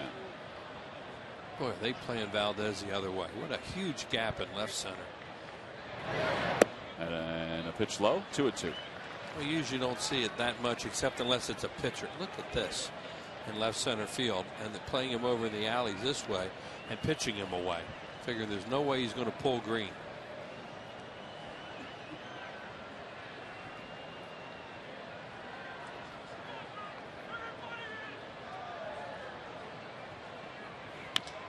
Well, he pulls it toward 3rd, and it's off the glove of McGee. And Valdez is safe at 1st. That's a tough kind of in-between hop, but probably should be scored an error. Well, they do score E5.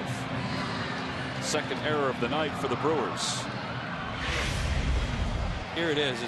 Watch, it's in between. McGee's trying to come. He's trying to come and get it before he gets caught on a nasty hop, and he never really gets there.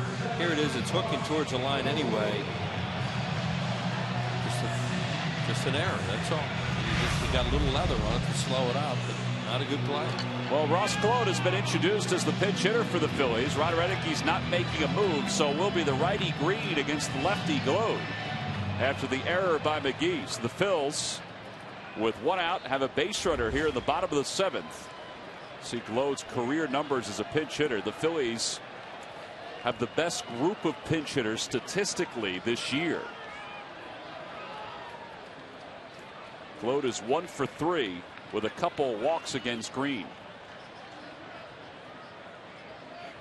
And he delivers a fastball for a strike. That big hole in the right side. Kotze playing pretty deep in right. Kotze used to really throw well. Not so much now. Valdez is not fast, but he's a pretty good base runner.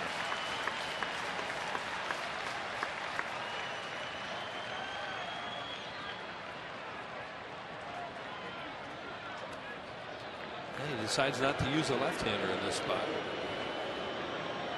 He has two of them in the bullpen. He has Stetter and he has Zach Braddock, who's the Gloucester Catholic product who we saw last year. He's got a lot of family members here tonight. No balls, 1 strike the count to Glode. Outside, 1 ball and 1 strike. Glode is 5th among active players with 65 pinch hits. We have 4 former Phils ahead of him among active pinch hitters. How about that? Stairs, Dobbs, Jason Michaels, and Wes Helms. This guy is a good pinch hitter. You know, what he's trying to stay away from right now, Ross Glode, is rolling one over into a double play, and that's what Green's forte is throwing sinkers for ground balls, especially something away that he might turn over. Glode's pretty much a pull hitter, and they're playing in the pull.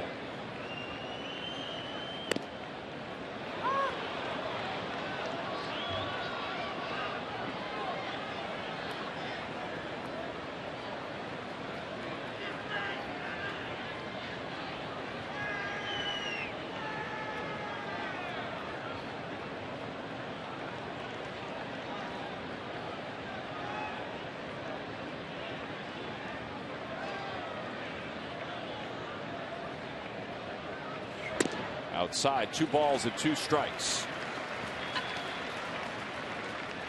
Phillies overall have 10 pinch hits, including that grand slam by Carlos Ruiz against the Braves.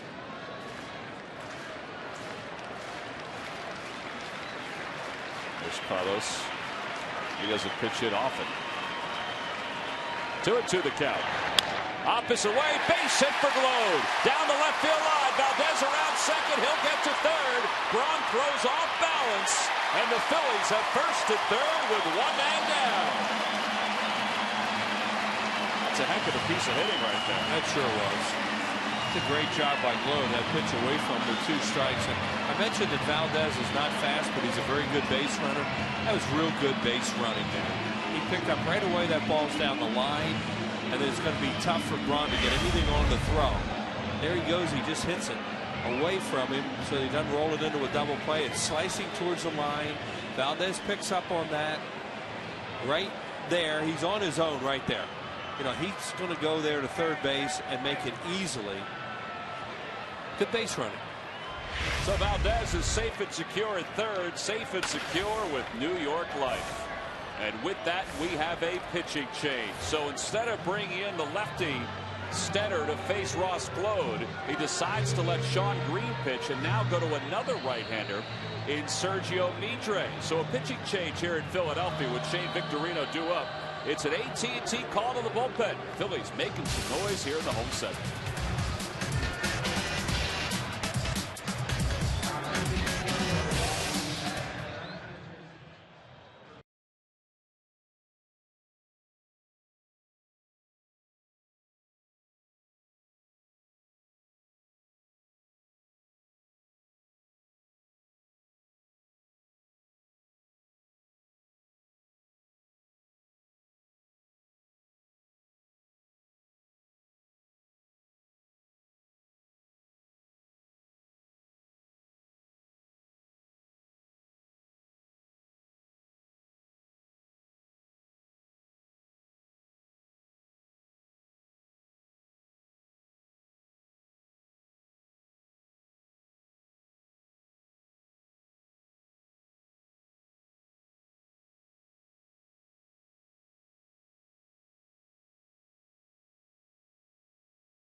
answer. Name the 2 present Brewer All-Stars taken 6th and 7th in the 2002 MLB Amateur Draft. I think Prince Fielder's one, and I don't know who the other is. Prince Fielder would be correct. He would be the 7th pick overall. How about Zach Greinke? Oh.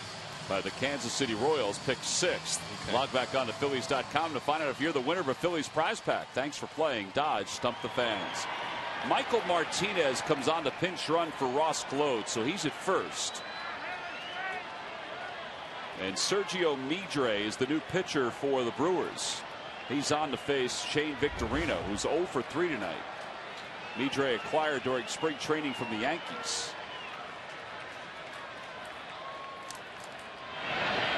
And the first pitch nearly gets away from Lucroy. It's 1-0. See Midre's numbers this year. This is his 6th game out of the bullpen.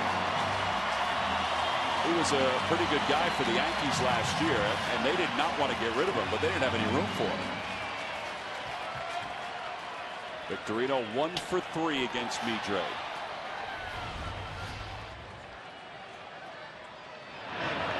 (2-0) the count. You see this guy Midre with Florida one time. I think he was a starting pitcher when he was with the Marlins. He was. Originally the property of the Chicago Cubs. See his numbers against the Phillies during his career. 2-0 the count to Victorino. Slowly hit to the right side. Fielder has it on the backhand, throws wide to the plate. Valdez is safe. And the ball game is tied at 2. Fielder took a chance to come to the plate. A good throw may have gotten Valdez, but his body was carrying him toward the third base line, and that's where the ball basically went. Yeah, it's a tough play because he's in motion like that, as you said, Tom. Valdez, let's see, is he going on contact? Pretty much so. It's kind of hard to tell right away, but the throw is high and almost a tremendous tag there by Lucroy. See, Fielder can't get set, so the ball sails a little bit. Just missed it. Wow, was that a great effort by the catcher, huh? And a good slide by Wilson, who ran the bases very well in this inning. So we're tied at 2 as Wilson Valdez scores the 2nd run of the night for the Phillies. And now with 2 outs, or excuse me, 1 out, runners on 1st and 2nd. And Placido Polanco's had a good night. And he's been very good with runners in scoring position this year.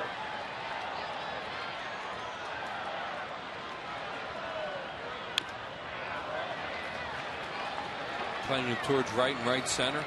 A lot of room in left center. Martinez, a good runner at second base, 1 out. So be careful not to get doubled off. And you see the little bit of an overshift defense there by Milwaukee.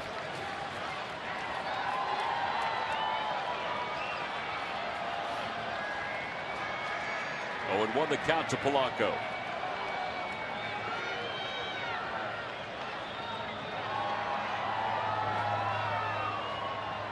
Back toward the middle. It hit Midre in the air. Betancourt makes the diving play, and they'll double up Martinez. How about that? Betancourt with an unbelievable play to make the catch, and then double up Martinez. A live ball. It never hit the ground, so right there it's still in the air.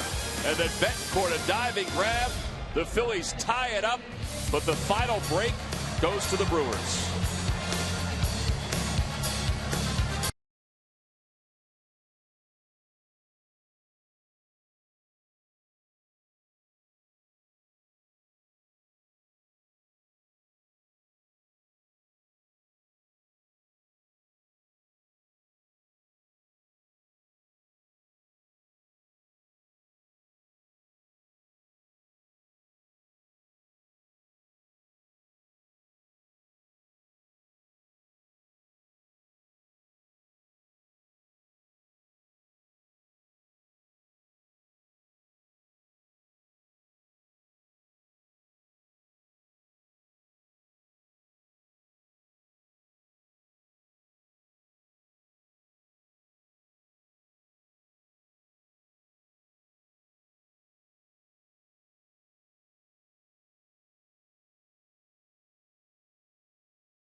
It's TV, phone, and internet reinvented only from Comcast. By Citizens Bank. We're for homes.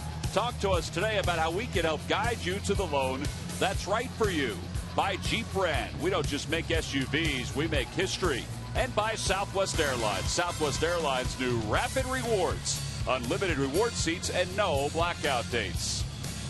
Well, they say you come to a ballpark, you may see something for the first time ever. Well, we may have just seen something for the first time as Yuniesky Betancourt just made an unbelievable play on a line drive off the body of Sergio Midre. Looks like a base hit, obviously, when it's hit. I think it's up the middle. Maybe you're going to have the lead. And then that happened. That was incredible. Ryan Matson on the pitch, the top of the eighth, and Ryan Braun swings at the first pitch and lines a single to left. Just said about one thing you don't want to have happen is Martinez get doubled off second on a line drive. Well, he's forgiven. Here it is. This is a base hit off the bat of Polanco, swinging it great. Right back through the middle. It's going to go through for a hit. And now it bounces up in the air, and Betancourt, what a great reaction play. He was cheating for the double play a little bit. You know, if he's all the way back, he probably can't get there. Boy, stash that one away in your memory bank. Yep.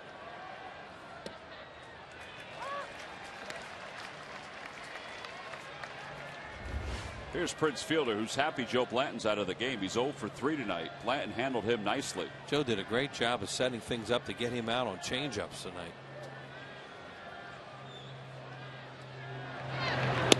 Fastball inside. 1 ball and 1 strike.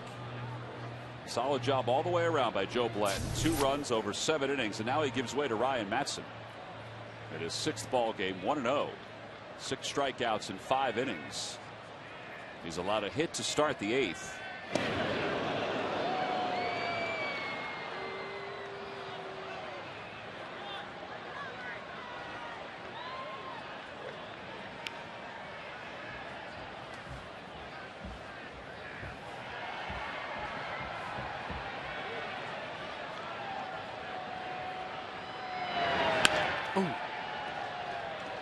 Oh, is that late? That's when you're sitting over the first base dugout, and that's when you have to be ready. Yeah, in that case, third, right? Oh, I'm sorry, third base dugout. Always, you know, fans will to pay attention when that guy's hitting on that opposite side, like third base side for left-handed hitters and first base side for right-handed hitters. Stay loose.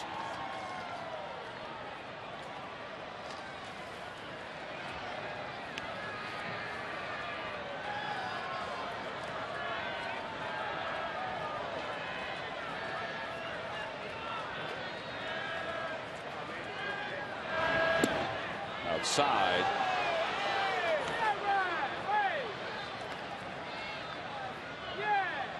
Two balls, 2 strikes the count. Ryan Matson loves his changeup. Prince Fielder has been rung up on changeups twice tonight. Yeah, and he knows if he misses, he goes to 3-2. Let's see if he throws it. Toward third, that's a fair ball. Inside the bag, down the left field line. Braun will get to third. Fielder will get to second. And the Brewers have seconded third with nobody out here in the top of the 8th. I think he decided to throw a cutter there. It was a fastball anyway, and did not throw the 2-2 changeup. And Fielder was late on it, but just kind of like Ross Gload, he found the spot. Here it is. Yeah, it just kind of spun right there in the middle of the plate. And, you know, he's laughing about that because the last thing he tried to do was hit a double down the third baseline inside the bag. It's like Ryan Howard hitting a ball down the third baseline. Yeah, it's one of those ones. Hey, it happens. But he didn't swing and miss. Rich Dubé now to the phone. And it looks like J.C. Romero is going to pull the jacket off and start to loosen again. There's Romero, and David Herndon looks like he's going to join him too. See what they do with the infield with nobody out. You know, a lot of times with 2 at bats, if you're swinging the bats well, you might give up a run here and go from there. But in this case, they're not swinging the bats well. They're going to play it in. Well, here's McGee. Last year, 104 RBIs. He has 2 in scoring position. And he swings at the first pitch, slowly hit to short. I'm surprised that, well, Braun didn't read it right off the bat, so he didn't go. And they weren't going on contact. No, that's it. A lot of, that's for the other night when the Phillies went on contact with nobody out. Right. That's right. different. Yeah, because you still have another shot with a fly ball. A lot of times you go on contact with one out, like now. Now see Braun, here he is at the bottom of the screen. He is not going on contact. He is waiting for the ball. He's told on that play, make it go through. And obviously it did not go through, so he stays there. That's a correct base running on that play from what you're told to do. Now with one out, he may be going on contact. On contact. Yeah, they may take a shot at it now. But with the infield in, it saves him a run, because obviously if the infield had been back, he'd have broken on that and scored. Good pitch too by Matson, the first pitch to McGee. Yeah, real good pitch. Betancourt's 0 for 3 tonight, and they'll play the infield in again. Now he's going to go for a strikeout here. And Betancourt swings at the first pitch. It's 0-1. And Betancourt hasn't seen Matson that much, if at all. And this is a guy who just made that a remarkable play to keep the game tied. He caught the rebound. And he knew that was a live ball in the air, too, the way he reacted. Sure, he knows he's saving the inning, maybe the game, by making that play if he can dive and catch it.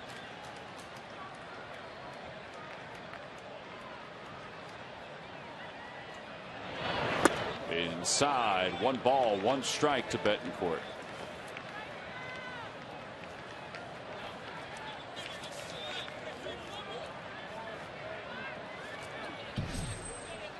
Cameron Lowe is throwing in the bullpen for the Brewers.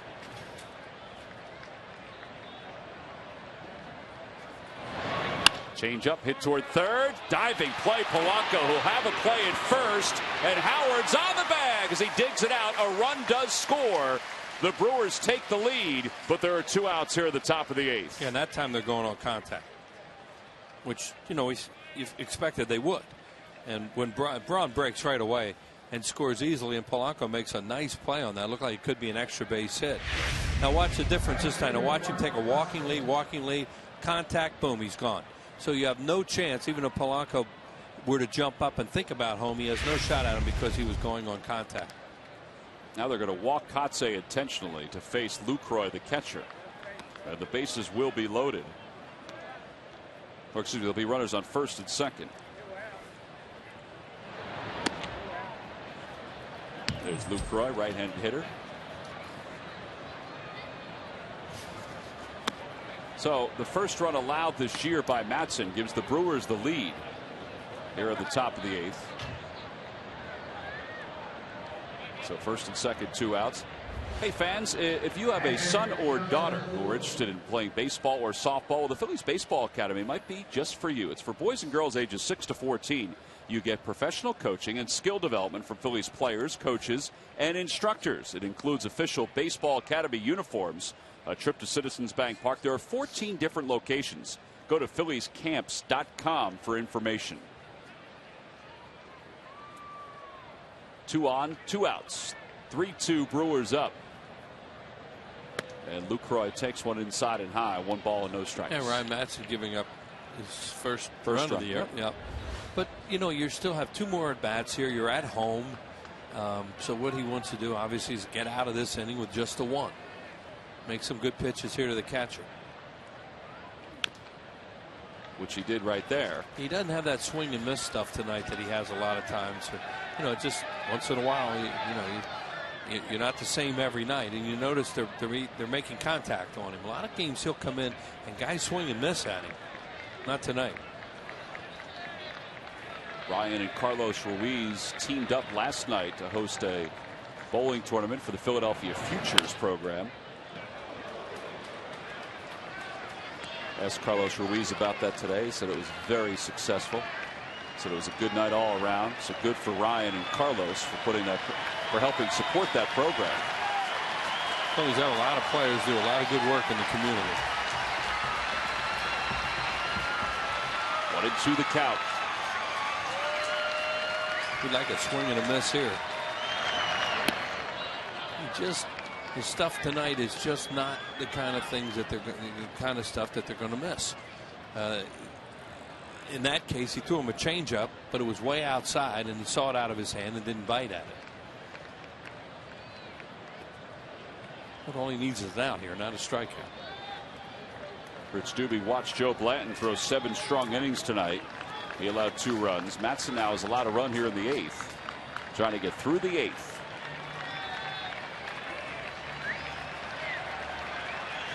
To the count. And the pitch. Swing and a miss. He got him. There was a swing and a miss. Sure was.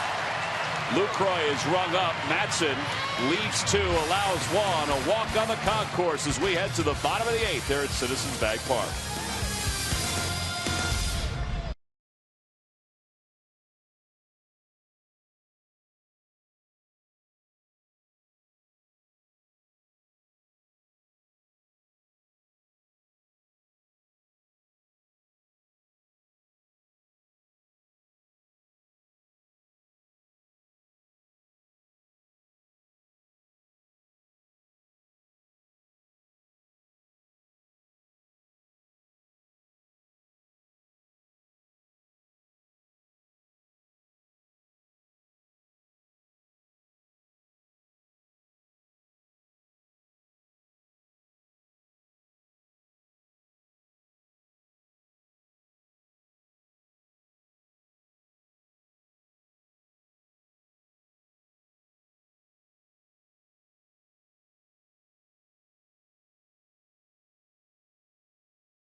Hey, if you've got a question for the postgame show, just go to phl17.com/postgame.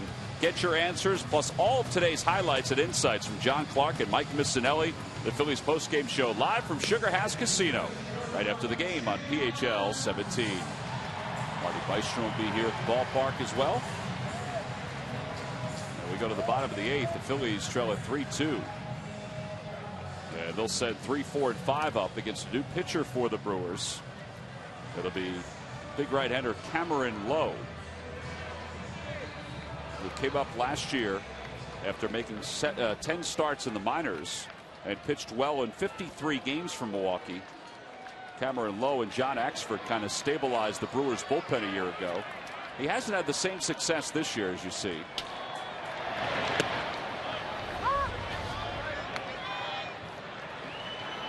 Well, he's a sinker slider guy. He's going to try and get his ground balls.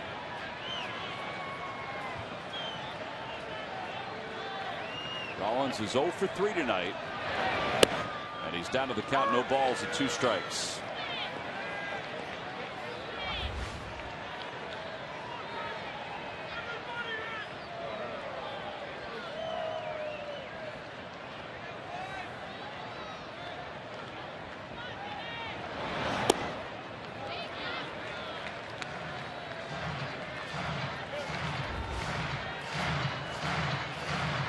That's this year. Jimmy's 1 RBI came after the 7th inning, hitting .471. And he lines one right at Betancourt, more conventional. 1 away.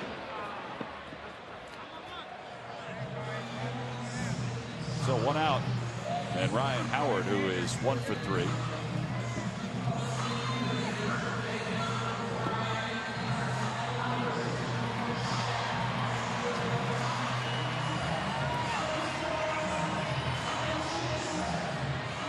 Talking about the sinkers that he's throwing right now, and you know what they were doing. The first ones were kind of high and came down, and then those ones later in the strike zone were down a little bit more out of his hand. The other thing too is Lowe is 6'8", so that's what makes it even more deceiving, coming downhill the way he does. I mean, 6'8" on top of that hill. Yeah, and he's not a overpowering type of guy. He just threw a breaking ball there for a strike, a slider. he's going to throw sinkers and take his chances with them. Here's the 0-1 to Howard. On the outside corner, 0-2. He's throwing a lot of strikes coming into the game here. Jimmy hit that ball hard. Hit it right on the nose, but right at Bencourt. What are you going to do? You two guys in a row hit bullets right at the short. Well, one was at the pitcher and one was at the shortstop.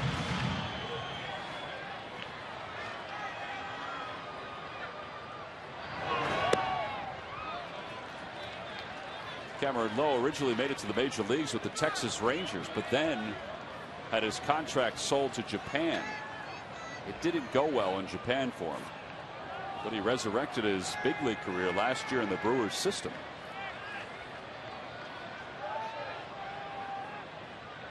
Their pitching staff was kind of in shambles last year in the bullpen until midway through the year or so, around that area, when Lowe and Axford came up. Well, they were trying to deal with Trevor Hoffman last year, who was at the end of the line. Now the 1-2 to Howard. They were trying to get saves out of Hoffman quite a bit, and it just wasn't working out real well for them.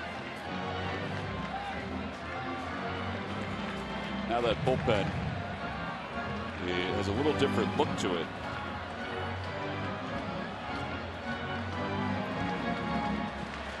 One ball, 2 strikes, the count to Howard. Nice catch by a fan in the first row. That ball was smoked. Brought his glove. You could take a bow. Yeah, good play. Brought my glove. Man, I made a good play, didn't I? His heart's, it's got to be racing. Oh, yeah.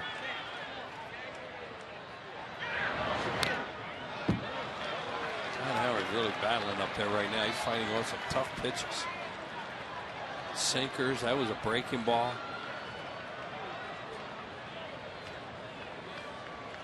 This guy's thrown 10 pitches, 8 strikes.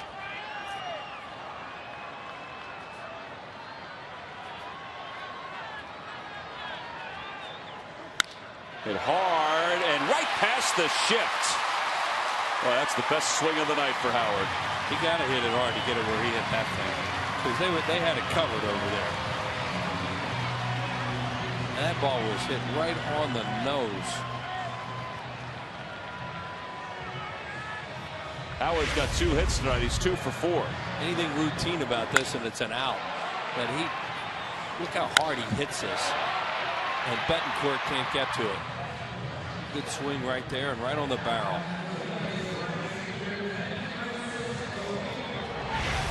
So now Ben Francisco with Howard over at first.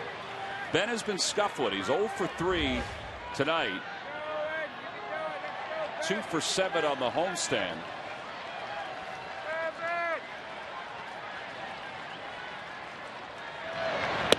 Coming off a doubleheader yesterday, they may have some tired arms out in the bullpen, but with Ibanez on deck, neither left-handers up. Yeah, we saw Stetter earlier. Now Stan Kiles goes to the phone out in the pen. You think they would have one of them up if they're available? The 0-1 to Francisco. Down and away. 1 ball, 1 strike. I don't think the Phillies are going to hit for Ibanez.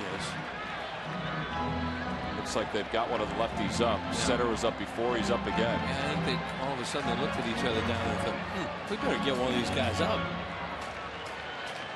if they're available.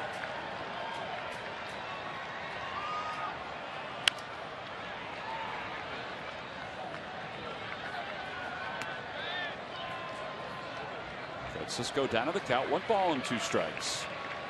Pretty much a straightaway defense in the outfield right now for the Brewers. You see the way they're playing.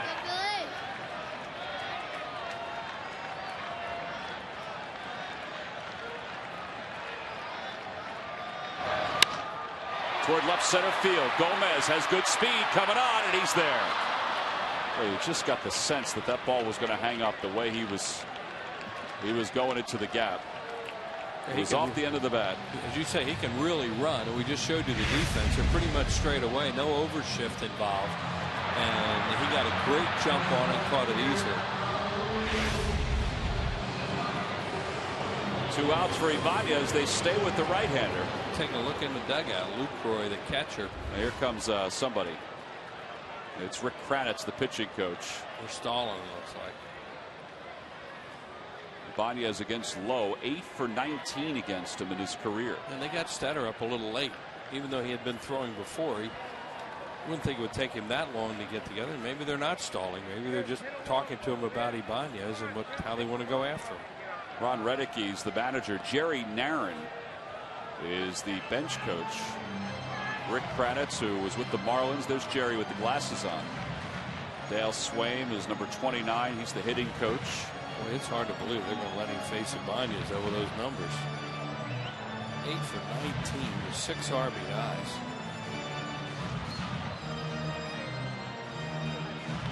Oh for 3 off Stetter with 2 strikeouts. Well, he rolled the dice in the last inning with Glode up, and Glode single to left.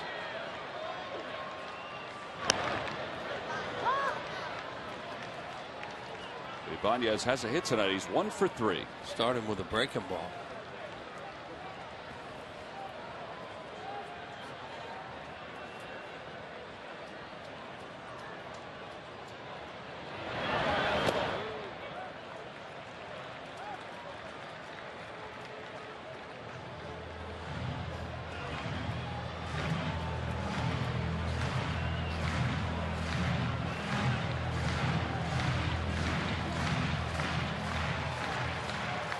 The outfield is deep all the way around.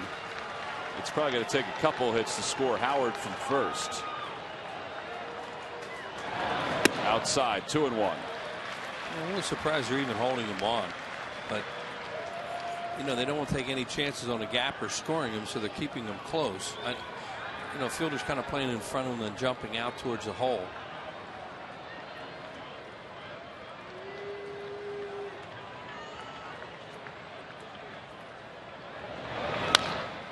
Toward the right side, Ricky Weeks takes the big hop, and the side is retired. So they decide to stay with Lowe against Ibanez, and it works out. The Brewers watch the Phillies leave 1 here in the 8th. We go to the 9th with the Phils down 1.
As the moon appears out there.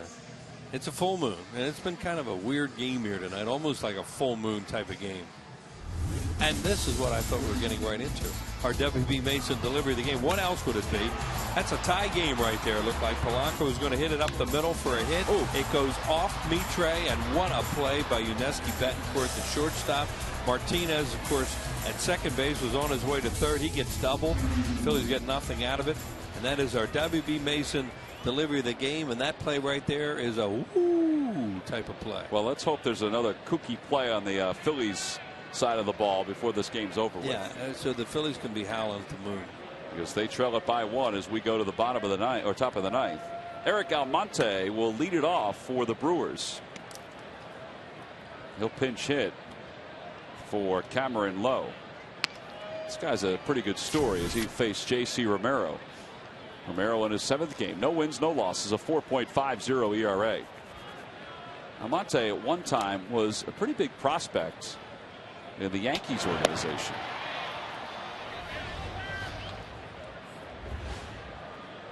And you see his numbers this year, 2 for 20, but he had 416 in spring training. He had 32 hits. He left a lot of hits in Arizona.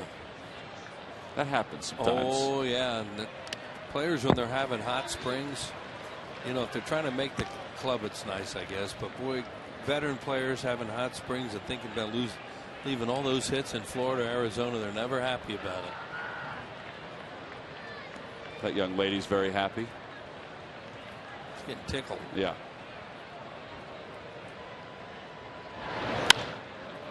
To straightaway center field. Victorino started it. Now he goes back.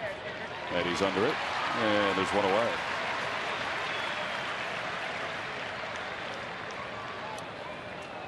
Romero trying to keep this at a 1-run game.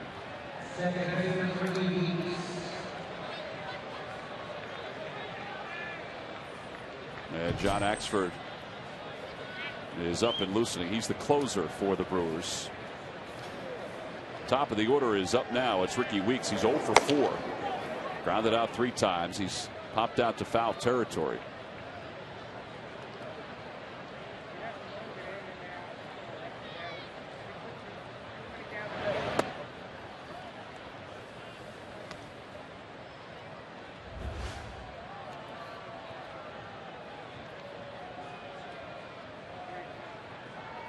Phillies will have Ruiz Valdez in the pitcher's spot due up in the bottom of the ninth. Right side, Ryan Howard is there. 2 outs. Something Ricky Weeks will want to forget about with the bat. Boy, has he had some weak outs in this game. Grounded is short, and then had a 1-3, a 5-3, and the 2 pop-ups to Ryan Howard.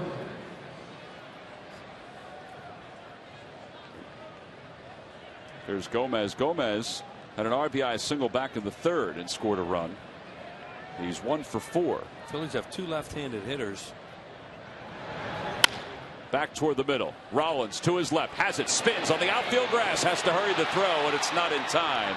And Gomez is limping up the right field line. Yeah, he can just absolutely fly. Romero hurt himself. Romero reached for that ball, and he was bothered by a calf problem during spring training. I'm not sure if that's what it is or not, if it's a cramp or if it's something else. He's in a lot of pain right now. Mark Anderson, Phillies athletic trainer, is out there. Rich Doobie, Charlie Emanuel.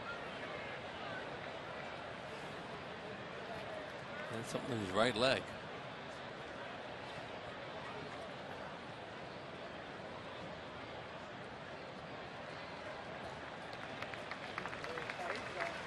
He's limping off. Rich Doobie's trying to signal to the pen about who he wants to come in.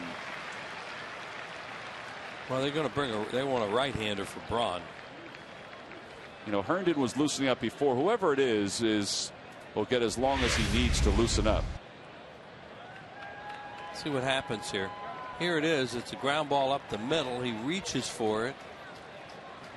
And right there he starts hopping because he took his glove off and then fell to the turf. As Jimmy made a tremendous play on that, but you're not going to get Gomez. So Romero exits the game. David Herndon is coming in. He has all the time he needs to get himself ready here in the top of the ninth.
As David Herndon is loosening up on the hill. And the full moon we talked about before. The Phillies minor league players of the week. Joe Savory. What a week he had. What a start he's had to the minor league season. Philippe Almont, who's pitched well in relief for the Reading Phillies. Joe Savory's trying to become Rick Ankiel. Yes, he is. He was a heck of a hitter in college at Rice. And he was hitting over 400 after the first week of the minor league season. Now his numbers have come down, but really couldn't do anything else but come down. But he still had a good week. As David Herndon is in the ballgame for the Phillies. He's all ready to go. He came on for J.C. Romero. Herndon, no wins, no losses, a 5.40 ERA.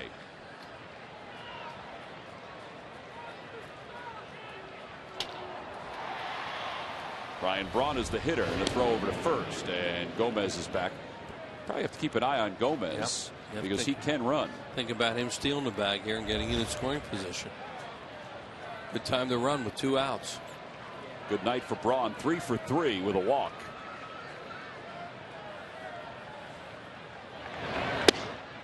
And a sinker a little low. It's 1 ball and no strikes. Well, he's got Polanco over near the line. Big hole on the left side. They're trying to stay away from an extra base hit here. And also playing Braun to pull.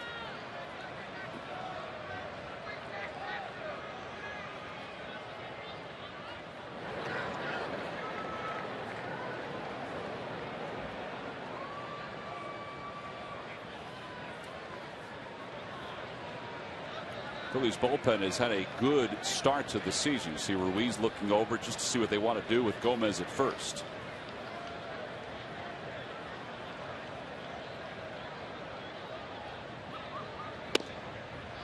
Sinker at the knees, 1-1. Not like any hitter, Braun wants every pitch. He didn't think that was a strike.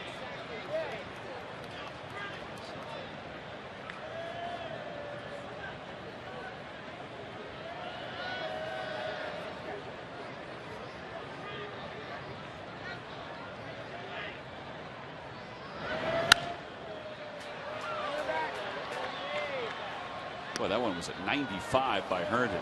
It was up and it was running in on his hands. It wasn't, it wasn't one of those sinkers that that goes down, but it was one that really runs in on a right-handed batter, and he jammed him.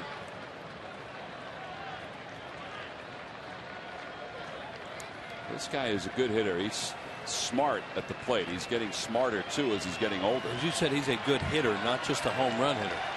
1-2 the count. There goes Gomez. Pitch is fouled at the plate. And Gomez will practice the sliding before he goes back to first.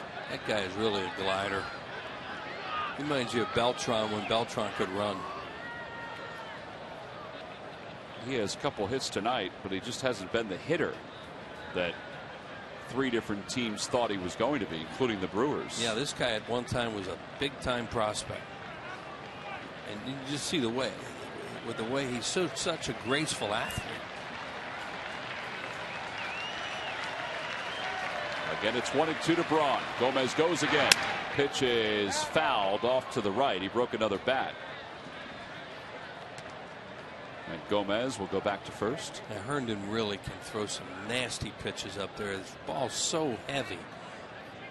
And that was another one of those fastballs that came running in on Braun. And as you said, Tom, he broke his bat. Second time tonight. Yeah, well, it's fairly warm here tonight. On a cold night, that one would really hurt. Just after that, asked if that was a ball or a strike. He said thank you afterwards, whatever Marvin Hudson said. No breaking balls from Herndon. Whether or not he would try one here or not, he's really running the fastball in pretty well on him.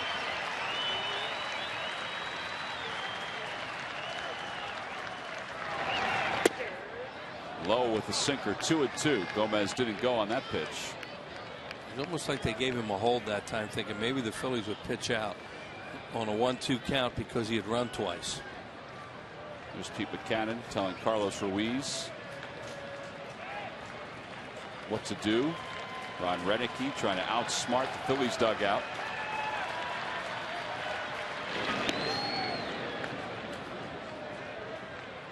Garth Orge over there is the first base coach. His brother Dane played for the Phillies.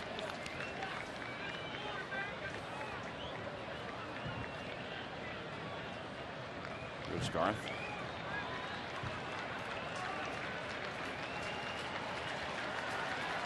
Runner goes. Pitch is low. The throw to second by Ruiz, not in time.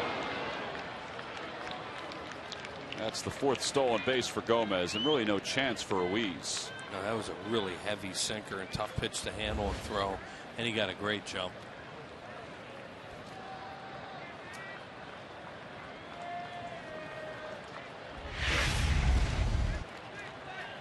See how quick he is?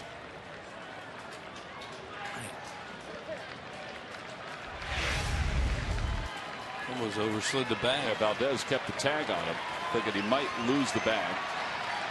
The 3-2 to Braun. Chopped on the ground to shortstop. Rollins sets up, fires low, dug out by Howard. Nice backhanded play, and the side is retired. Ryan Howard playing some good defense over there at first to help out Jimmy Rollins. No runs, one hit, one man left. And this play keeps this in a one-run game. The inning is over, and the Phils have one more chance against the Brewers bullpen.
Phillies will go after the Brewers closer John Axford.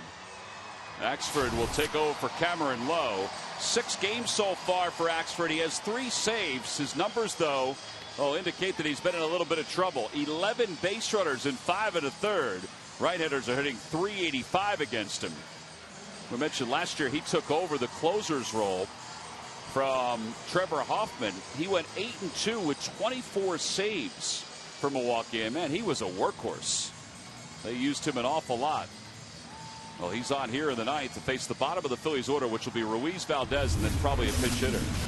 Sean Markham had a really good game. He came into this game very good in his last 2 starts and really mixed his pitches up well. Threw a lot of changeups, used his curveball, used his slider, used the cutter, used his fastball, and really dazzled the lineup through 6 innings, and then they took him out after 6. Gave up 1 run. Was that earned or unearned? That was unearned. Phillies have 2 runs tonight, both unearned runs. Ruiz 0 for 3. Couple ground outs and a fly out to left. Phillies looking for a base runner, down 3-2. Remember talking to Rick Peterson, who was the pitching coach for the Brewers last year when the Phillies were in Milwaukee. And Peterson was lobbying for Axford to be called up because he was having a good year in AAA and they needed help in the bullpen. Finally, the Brewers did it.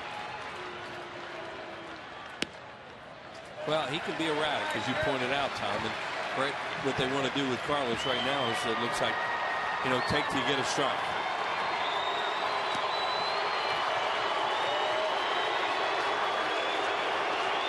Two and 0 to count to Ruiz. And there's a strike. It's 2-1. He throws hard. There's a 96.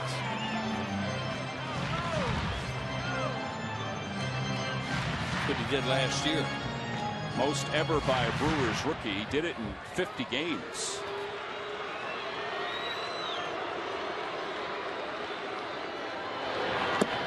Outside, 3-1. I'd really like to see if Carlos can be patient again and throw a quadrant type of hitting up there. By quadrant meaning look for one area. If it's not there, take it and then hit 3-2. Valdez waits on deck. The 3-1 pitch coming to Ruiz. Down low, ball 4. The tying runs aboard here in the bottom of the ninth. Ruiz is not a great runner, but he's not slow. They've used that Martinez as a pinch runner already. So you're almost down to using a pitcher, which they don't usually like to do, or and they may be saving him to pinch hit next. Right. Yep, Pedor's out of the on-deck circle.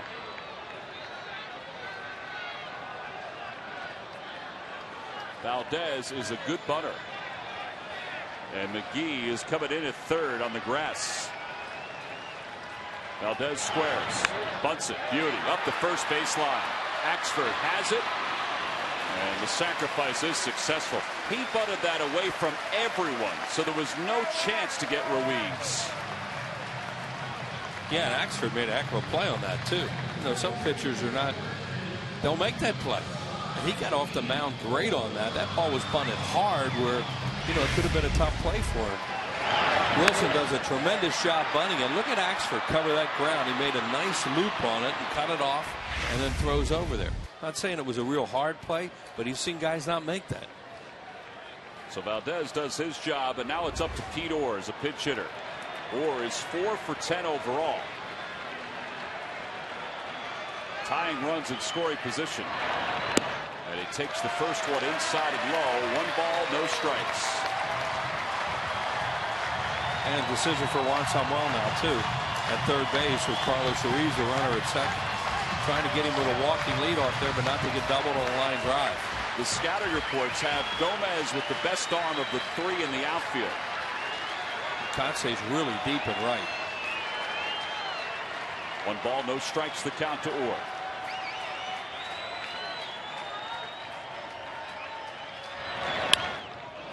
And he fouls it back, fouled back a 95-mile-an-hour fastball. Why pinch hitting is so difficult. If you come off the bench and face these kind of guys late in the game. You're not usually facing 85. You're usually facing 95. 95 are hard sliders, hard breaking balls of some kind, or trick pitches from these kind of guys, because that's why they're closers, because they're strikeout pitchers. It's 1-1. To left center field. That's going to drop in for a base hit. Here comes Ruiz. The throw by Braun. And he airmailed it. That's going to enable Orr to go to second. We're tied up at 3. What a great job of hitting by Pete Orr, but what a terrible play by Ryan Braun. What's he think? Great for the Phillies, though. He has no chance for a play at the plate. No chance. None. 0. What do you think? That was a winning run? I don't know. All I can think is he's thinking that's a winning run, because why would you even throw it home? Well, now the winning run's at second. Right. All you want to do is keep that guy at first base. Great clutch pinch hit, but here comes Braun. No chance. And he just airmails it. Valdez doing some kind of a rally dance. Now it's up to Victorino with the winning run at second. And 1 out here in the bottom of the ninth. And a guy who can really run at second base, too. Yes, he can. Now you're dealing with a fast runner. Well, the Phillies pitch hitters, the best in the National League this year, come through again here in the ninth. Yep. Tremendous job by Pete Orr to face a guy throwing that hard, and he just fought off a tough pitch too for that base hit. 1-0 the count to Victorino. 0 for 4 with an RBI. Axford just wasn't comfortable there because there's nowhere that Orr is probably going with the lefty up. Well, he may want his catcher go through the signs again. Gomez not too shallow in center. The same for Kotze and right. Here's the 1-0 pitch coming to Victorino. He showed bunt and takes a fastball for a strike. Well, he's got McGee so back so far at third. That's what he was thinking there, dumping it down there, getting Orr over to third, him to first, and then they have to bring everybody in. It's not a bad play if you get it down. You leave it to the hottest hitter and Placido Polanco. Yeah, with a guy that you figure is going to make contact for you. So, you know, his thought process is good there.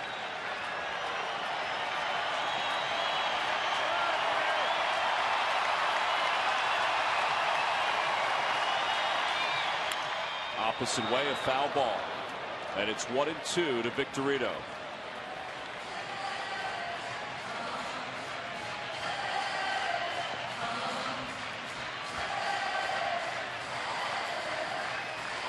Phillies have not played an extra inning game this year, right? And don't want to. Not now. Well, this is their first 3-hour game. Yeah. It's 1-2 to Victorino with a runner at second. The pitch. Up high, 2-2. That's not just a runner at second. That's the winning run in Pete Orr, who, as Will said, can fly. Yeah, he's a really good runner. Just right now with one out, one of the biggest no-no is do not get doubled off from the line drive. You have to make it go. Read the ball right off the bat. Which happened in the 7th. Up high, way up high, 3-2. Yeah, that double play in the 7th. What are you going to do about that one? Yeah. That was a good play by Lucroy. That ball kind of handcuffed him, that fastball. Yeah, that thing took off. Polanco's on deck, waiting for another chance. He'd be in favor of Victorino taking that chance away and getting a base hit here.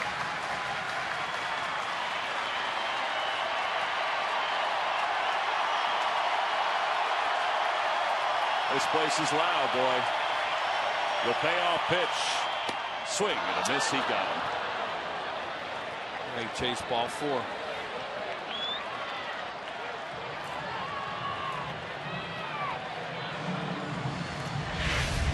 High fastball. There we go.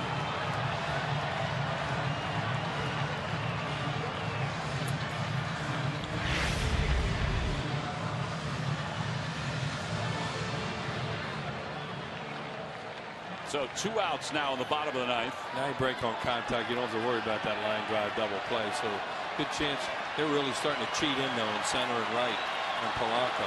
Polanco has 2 hits tonight, robbed of another hit.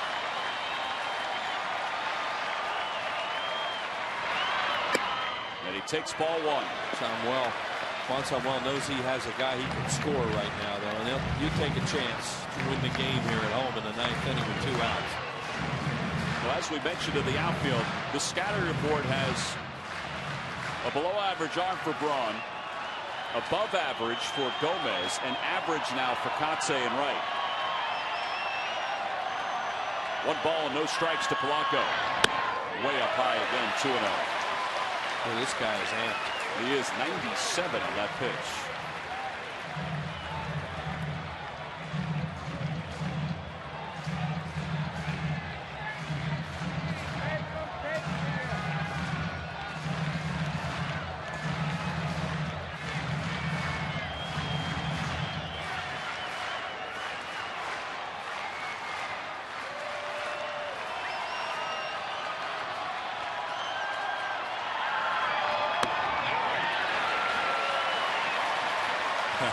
This is a tough call right now. You let him hit 3-0. This guy's a heck of a hitter. Polanco, he can hit it anywhere, but this guy is really wild high right now.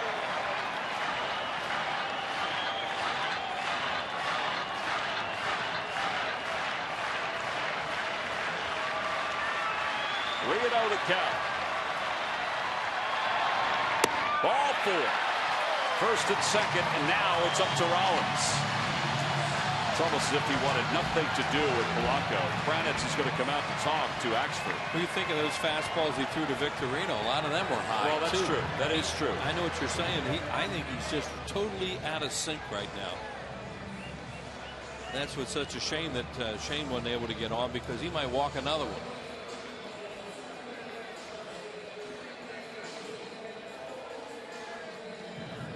Victorino sitting and watching. They may have him throw a breaking ball here, something off speed, to try and get him into a situation where at least he can throw a strike. See, Kranitz is talking more to Lucroy than he is even Axford, at least at the end. A reminder after the ball game, the post-game show on PHL 17. Mike Missinelli, John Clark, they're standing by at the Sugar House Casino. You got a question for them? Well, go to PHL17.com and pose that question to the guys of the post-game show.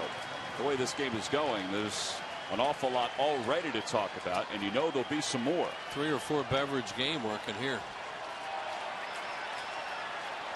That's it? Well, it depends on your beverage. Here's Rollins with 2 on. Outside, ball 1. I think that's what they did.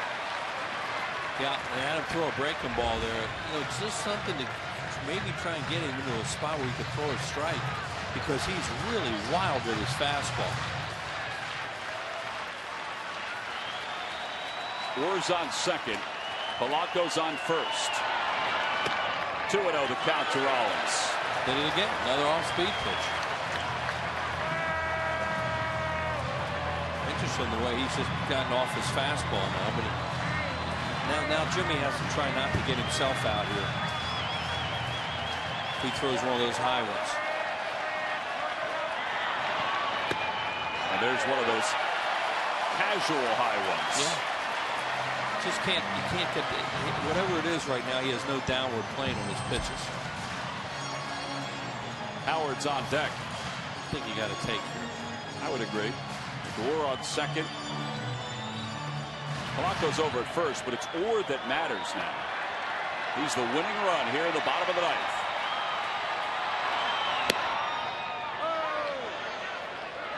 Finally. That's really a shame too. I think that's a take situation, but boy, what a pitch that was to him. Well, particularly for Jimmy. Oh. Left-handed hitter. Where he had won the count to Rollins. Popped it up. Left side. Betancourt under it. And we're going to extra innings for the first time this year. The Phillies tie it up on the pinch hit single by Pete Orr. Here in the bottom of the 9th, they lead 2. We go to the 10th. It's a 3-3 game.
Time this year, the Phillies will head to extra innings. A little free baseball here at the ballpark. Last year, the Phillies had 17 extra inning games. They won 11 of them. They had a good record in extra inning ball games last year with all the ones they played. Meanwhile, the Brewers this year 0-1. And they lost an extra inning game on Friday night to the Washington Nationals. They were 8-5 a season ago. So as we begin the top of the 10th, Jose Contreras will come on. Contreras at the 6th game. He picked up a save in yesterday's ball game. And he will face 4, 5, and 6 for the Brewers. here at the top of the 10th.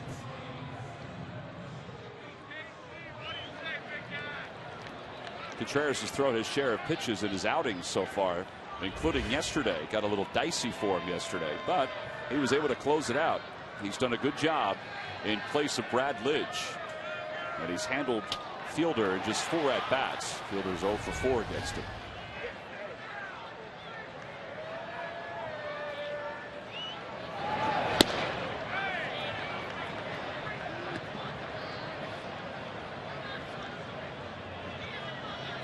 Fielder tonight is 1 for 4. He had a double in the 8th that helped the Brewers score their 3rd run. On the outside corner, 1 ball and 1 strike. Well, there was a point last week where the Phillies bullpen wasn't being used that often because the starters were doing such a good job, and now things have changed. The starters are still doing a good job, but the bullpen is being used. Just a matter of time in this business. Yeah. There's Brad Lidge. Contreras is in that role, Lidge's role. Right calf strain is what we're told about Romero. That's why he left the ball game. Fielder tried to hold up. He went around. He's saying he did it. Ruiz is going to let him argue while he flips over to first. 1 away.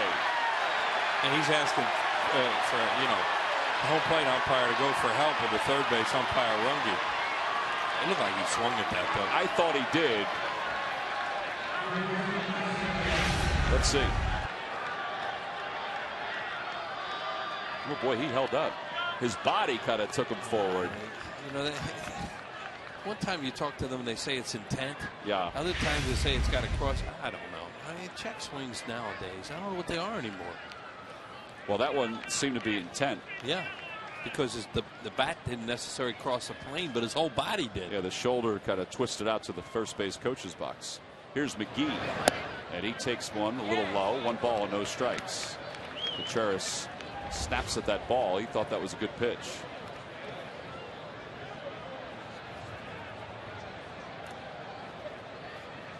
Want to know the count to McGee. 1 for 4.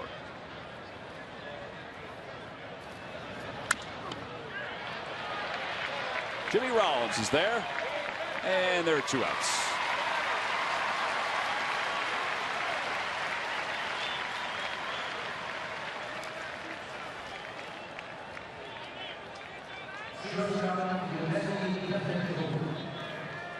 Pretty good piece of pitching right there by Contreras. He really jammed him. His hands were hurting after he hit that one. This couldn't have been a comfortable swing. And you see him let go of the bat and take a look at that left hand, and then comes limping out. All kinds of things went wrong there. Sure did. He's talking to the trainer right now. He's stretching his neck out. He's saying, boy, that's not a good swing I just had. Knocked me off kilter. Want to know the count to Yuniesky Betancourt, and it's 1 ball and 1 strike. Trying to prevent that extra base hit, and they have Polanco guarding the line. There's Betancourt only has 1 extra base hit against Contreras. Faced him a lot in the American League. 1 extra base hit, 1 hit overall, and you see where the alignment is.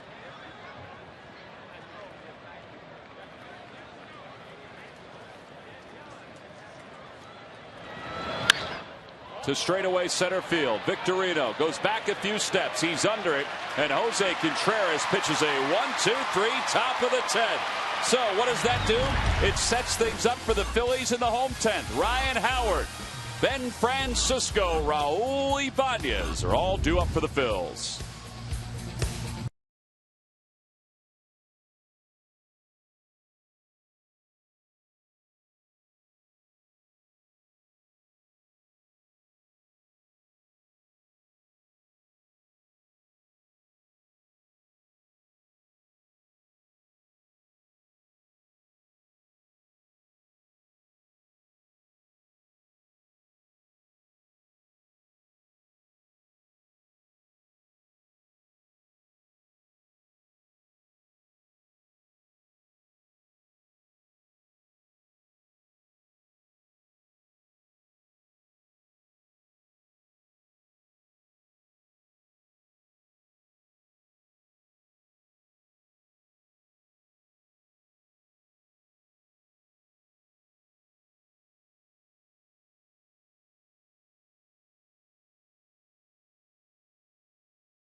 45,637 on hand tonight. Extra innings. We go to the bottom of the 10th. The Phillies and the Brewers tied at 3. And the Phillies will send 4, 5, and 6 up to the plate. And the Brewers will bring in a brand new pitcher. John Exford, their closer, gave up the run of the 9th, the tying run. Now Mitch Stetter is on. Stetter, a 2.70 ERA so far this season. The opposition overall hitting under 100 against him. He didn't have a particularly good year average-wise against left-handers last season in the big leagues. They hit .357 against him, much higher than what his career numbers are. And here's Howard, who takes a pitch inside. It's 1 ball and no strikes. Well, he works from the first base side of the rubber. It's like he steps towards the dugout, and then comes Laredo around these left-handed batters. He's not going to throw real hard. He's going to throw a lot of breaking ball. Look how far over he is. Yeah. Look where he steps. I mean, he's got to look like he's throwing from out of Ricky Weeks' uniform. Well, fortunately, the uniform is a dark color. Yeah, right. Good point. Ryan Howard is 2 for 6 against Stetter. Then you see where he sets up. 3-man overship for Howard. And he hits one in the air to right field. Not that deep. Kotze is there. One away. And a breaking ball. Just missed it. Yeah, you got a breaking ball off the end of the bat. You know, this guy's tough to stay in there against, and he just, you know, he can pull off a little bit. So he just opens up a little bit and hits it off the end of the bat. He knew it too. Yep. Ben Francisco has 2 career at bats against Stetter. This game goes to 11th inning. It's going to be Bastardo for the Phillies.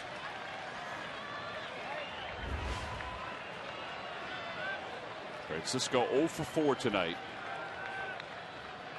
Oh, this is the kind of guy that a right-handed hitter like Francisco can really see. There's Bastardo.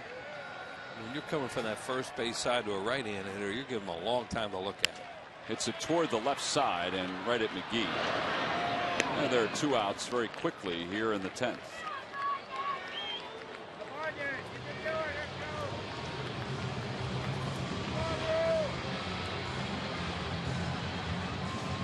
That'll leave it for Ibanez with 2 outs.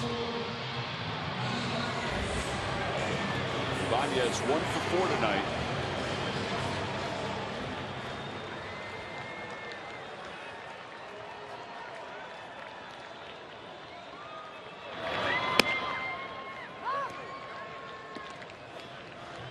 And that's his fastball, and it's 82.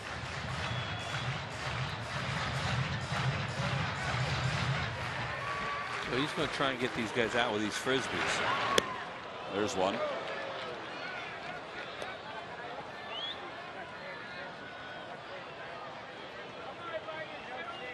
That is extreme first base side of the rubber. Yeah, the heel is on the rubber.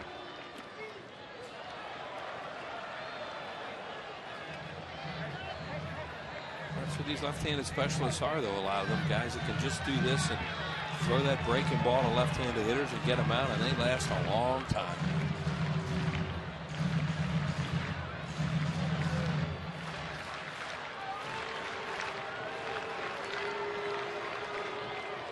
Swing and a miss. He got him. 1, 2, 3 go the Phils here in the bottom of the 10th. Stetter gets the 2 lefties and the 1 righty. We go to the 11th inning here at Citizens Bank Park.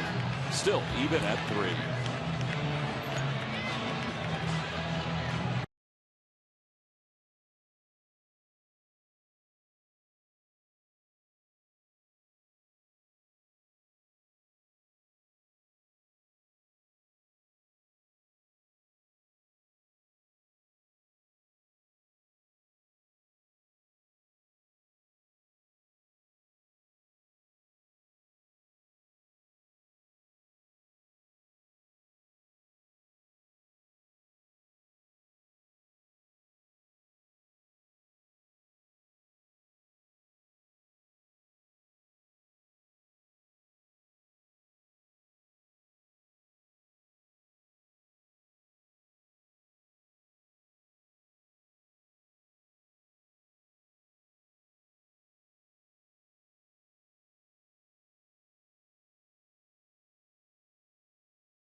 7th inning here at Citizens Bank Park in a 3-3 game. Antonio Bastardo will take over for Jose Contreras. Nice job by Contreras to pitch the 10th inning. And Bastardo, who in 5 games so far has 9 strikeouts in 5 2/3. And he's on here with Kotze due to lead off. It'll be Kotze, Lucroy, and then the pitcher's spot for the Brewers. Kyle Kendrick has started to throw in the Phillies bullpen. Meanwhile, there's another right-hander that's throwing in the Brewers bullpen. Yeah, they're down to one guy, and that's got to be Kinsler. Zach Braddock is the left-hander they still have available, right? That's Brandon Kinsler. Yeah, that's all they have. Well, the Phillies, of course, are down to Kendrick and Baez here after Bastardo. So, as you said, they're cleaning out the bullpens. Both starters pitched well tonight. Joe Blanton went the first 7 for the Phillies, allowed 2 runs on 7 hits. Sean Markham went 6 innings, allowed 5 hits and 1 unearned run. So Bastardo against Mark Kotze, who is 0 for 3. He was walked intentionally his last time up.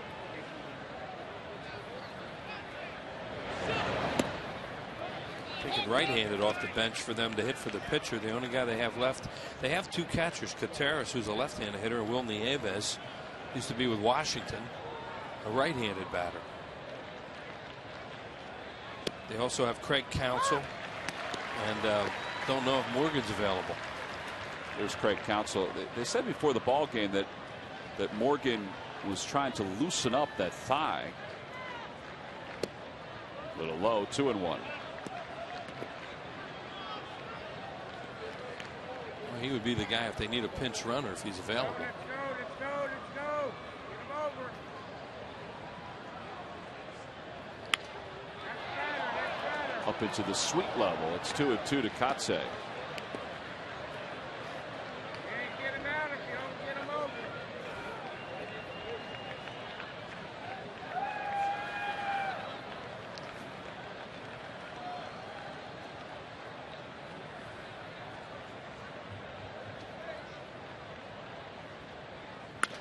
Back towards shortstop. That was a good pitch. He handcuffed Kotze, and Howard hangs on to the bag. He used every bit of his frame to make sure he got the ball in the bag. Rollins made a couple errant throws late in this game. One in the dirt that Ryan picked out beautifully, and that one right there was kind of sailed on him a little bit. And as you said, Tom, Ryan used all of that 6'4" right there. Good play. Did a good job too, not committing too soon. You know, just kind of hanging around the bag, seeing what he had, and then staying on the bag. Like me. Ryan saying, "No kidding, yeah, on me." Yeah, they have that kind of relationship where if one says it, the other one will just say, "Yeah, we know." Yeah, I got you. Lucroy is the hitter. And it's 2 balls and no strikes. By the way, Rollins will be featured tomorrow night on HBO's Real Sports. That's hosted by Brian Gumbel. He was interviewed during spring training by Mary Carrillo. And that interview will run tomorrow for the first time.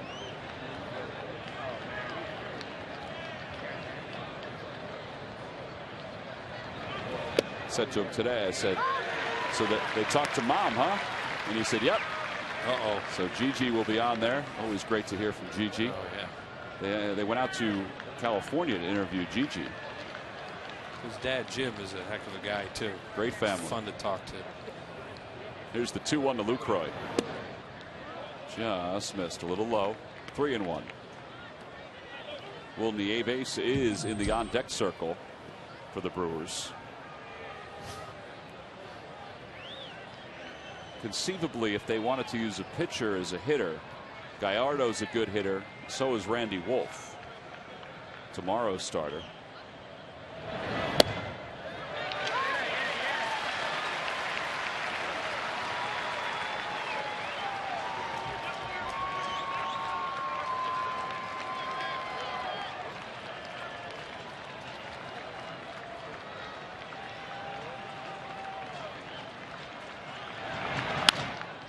Stays alive, and it remains 3 balls and 2 strikes.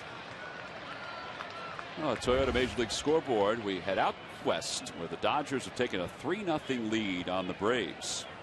James Loney, a couple RBIs in that first.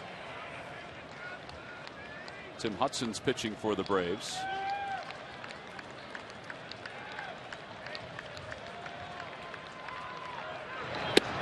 Oh boy, that was awfully close. Lucroy took a peek back as he started up the first base line.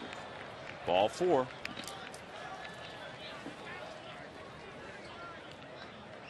And it will be Nieves who will pinch hit for the Brewers.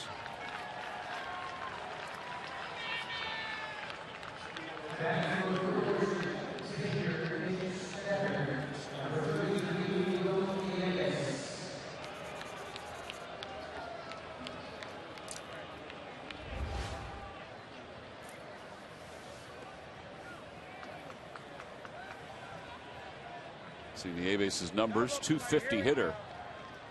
He has 4 hits in 16 at-bats this year for the Brewers. And he swings at the first pitch. Howard steps in the bag, and Lucroy was heading back to the bag. That turns out to be a 3-6 double play. Where's that full moon? A 3-6 double play, and the side is retired here in the 11th. So the Phillies offense again will have a chance. Tied at 3 as we go to the bottom of the 11th.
Due up for the Phillies, and this is how the top of the 11th ended.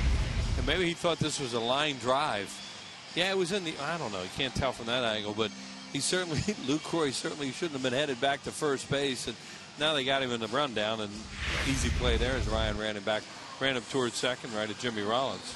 Well, Ryan Howard's played some pretty good defense over at first base tonight. He's dug out a couple balls, and you know, even that play right there from the right-handed side of the plate is not always an easy one for a first baseman to field, as Brandon Kinsler is on for the 3rd time this year. Kinsler is a guy that the Brewers signed out of the St. Paul Saints of the independent leagues. That was back in '09. Last year he pitched at AA and AAA before getting 7 games with Milwaukee. And he'll face Carlos Ruiz, Wilson Valdez, and the pitcher spot. Phillies have 2 moves left. They have John Mayberry Jr. and Brian Schneider. Ruiz 0 for 3 with a walk and a run scored.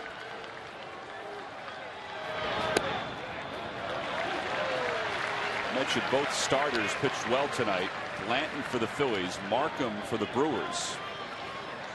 Markham allowed a run over 6. Blanton allowed 2 runs over 7.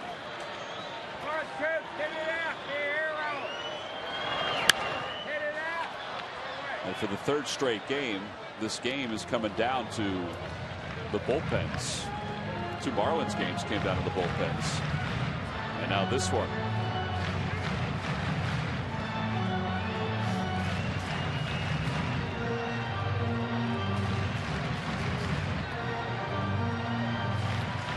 1 strike the count.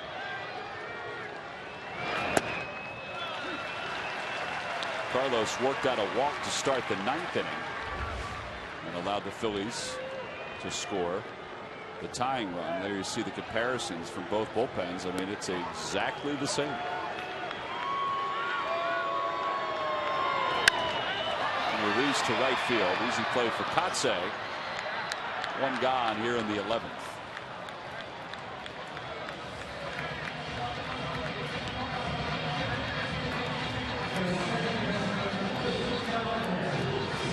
Kinsler's not a big guy. He's 5'10", 187 pounds. Originally drafted by the San Diego Padres. I should say originally drafted by the Yankees. He didn't sign. And then selected by the Padres in 2004.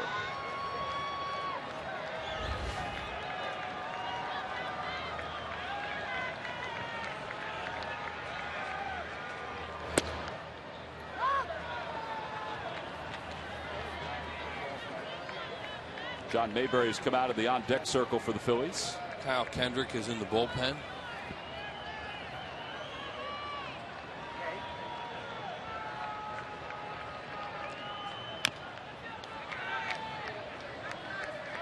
There's Kendrick.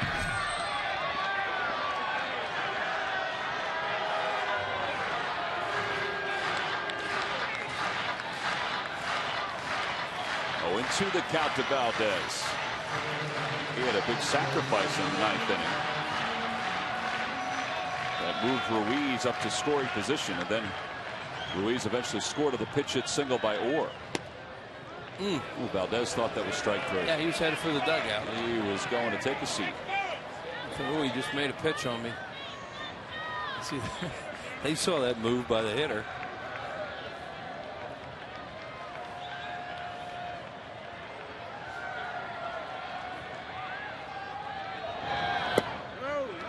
Low, 2 balls and 2 strikes.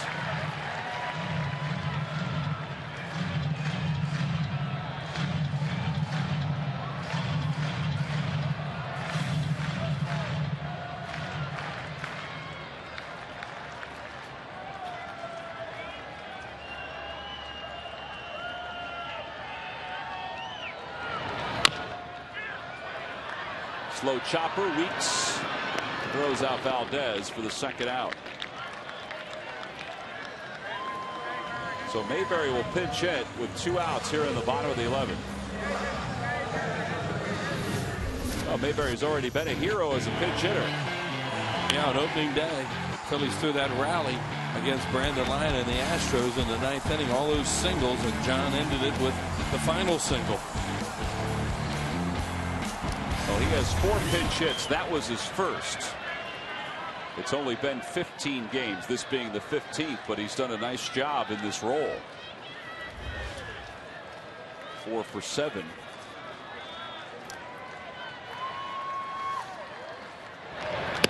And he takes a strike. It's 0-1.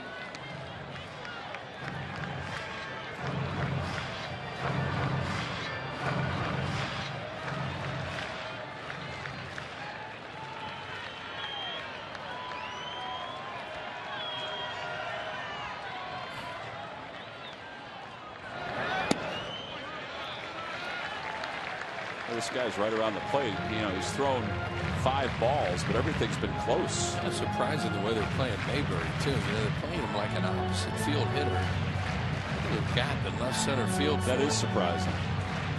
And they're going to stay away from him, understandably. 1 ball, 1 strike the count. Here's the pitch. Outside, 2-1. It may just be that the reason is everything's going to be away, so they figure if he hits it, it's going to be to right or right center, so they're going to take that alley away.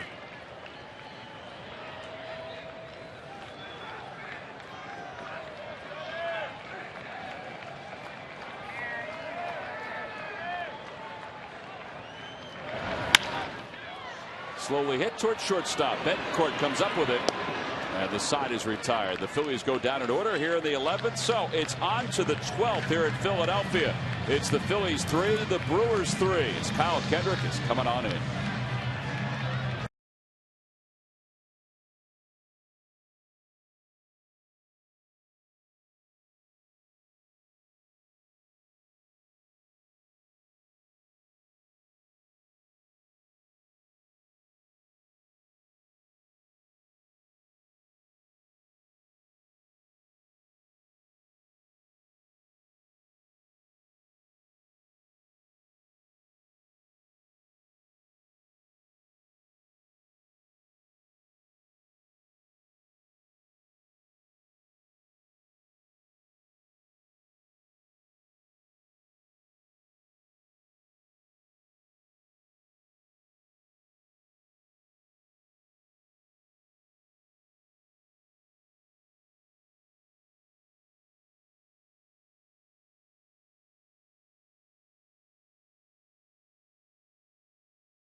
Oh, it has been a full moon here tonight. We've seen some rather kooky plays, some very good plays, too, particularly by Ryan Howard over at first base. And as we go to the top of the 12th, it's a 3-3 game, and Kyle Kendrick will commit to the ball game. Kendrick in his third game. He hasn't pitched since the 8th of April. That was against the Braves when he went an inning and 2/3.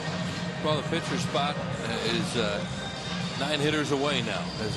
That was the 9-hole that Mayberry just batted in. So Kendrick is on the roster for this role right now. If they keep playing here tonight, he's the long man. Well, he'll face the top of the order.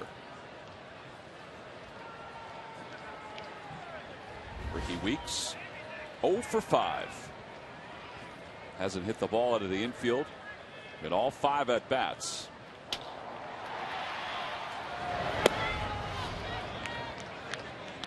Kendrick in this role so far has done a nice job. He said his last outing was against the Braves at inning and 2/3.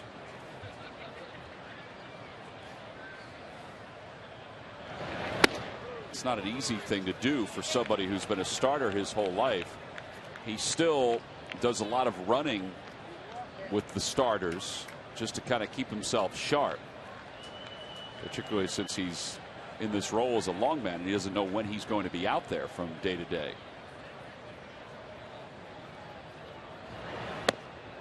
Just off the inside corner, a couple of close pitches. It's 3-0.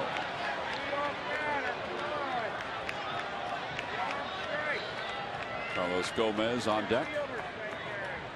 Both teams at the top of their order now. Phillies would be in the bottom of this inning, and here come the Brewers at the top of their order. There's ball 4. Weeks is aboard for the first time.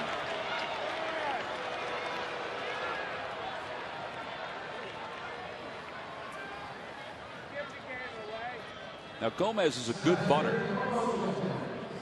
Yeah, and he's one of those guys you have to be careful with too, because you don't want to lollygag around with it. If he puts a bunt down, he can beat it for a hit. You know, you got to get after it and throw him out if they go that route. Polanco's creeping in at third. He squares, bunts the ball in the air. It's a fair ball. They'll let it roll foul. That's a good decision by Polanco because they had no shot. No shot. I mean, he can really run.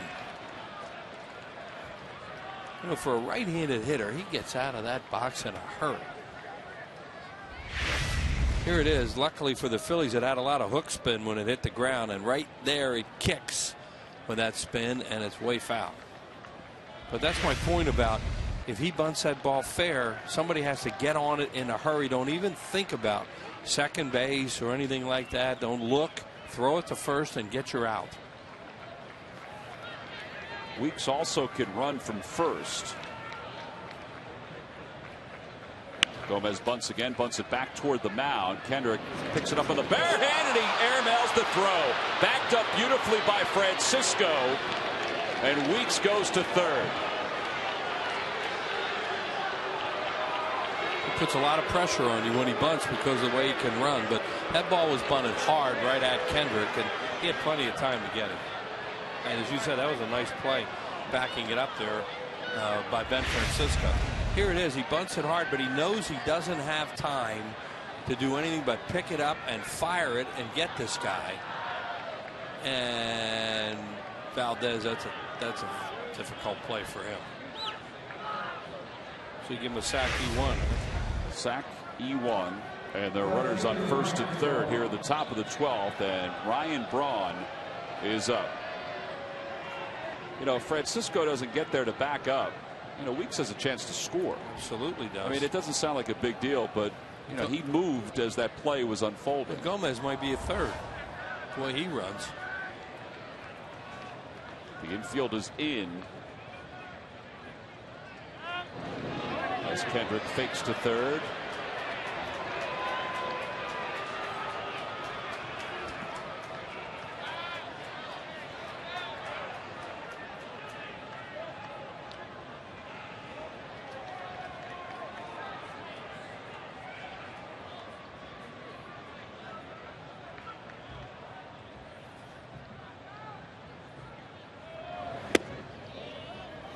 And they have to play the infield in. You know, it's not like they're going to go for a double play here and give up the go-ahead run when you're running out of players like this. Running out of pitchers, running out of players. You see where the middle infielders are. They're in. That gives Braun a lot of room to shoot a ball through. See the Brewers 2 for 14 with runners in scoring position tonight.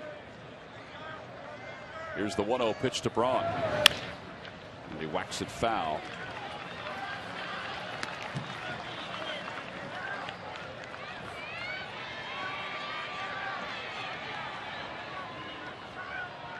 You have Braun, Fielder, and McGee, 3, 4, and 5 that are due up with nobody out and runners on first and third. I'm just giving Braun a shot here now. Looks like Gomez is not going to go.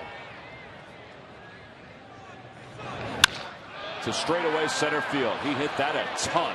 Victorino is back and he is at the wall, makes the catch. Weeks tags from third. He'll score. The throw went into second, and the Brewers lead it 4-3. That sounded like it could be a home run. Oh, a sac fly, and the Brewers take the lead. I'm surprised Gomez didn't go back and tag up on that too. Now he could try, and he may try and steal second. We'll see, but you know that's one of those ones where he could have recognized what was going on, going back and tagged up. Now see, the pitch is supposed to be inside, and it goes right out over the plate. And that guy is so strong that looked like a home run when he hit it. Now Fielder with one out. They set up inside for him. And this time it's inside, but too far inside. It's 1-0.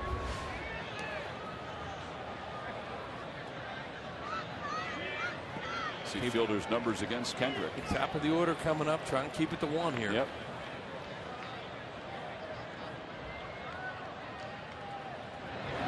Against an inexperienced pitcher. Sure.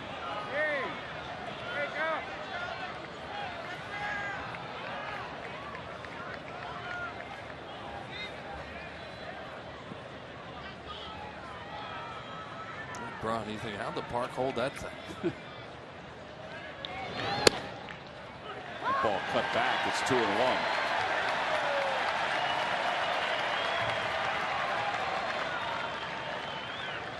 Two balls, one strike to count to Fielder.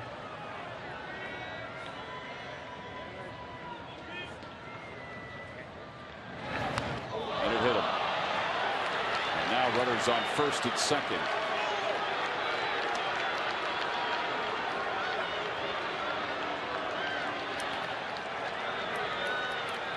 Which Dewey goes out to the mound to talk to Kendrick.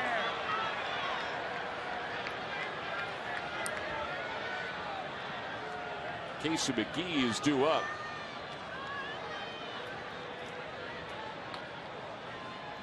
Well, two things here.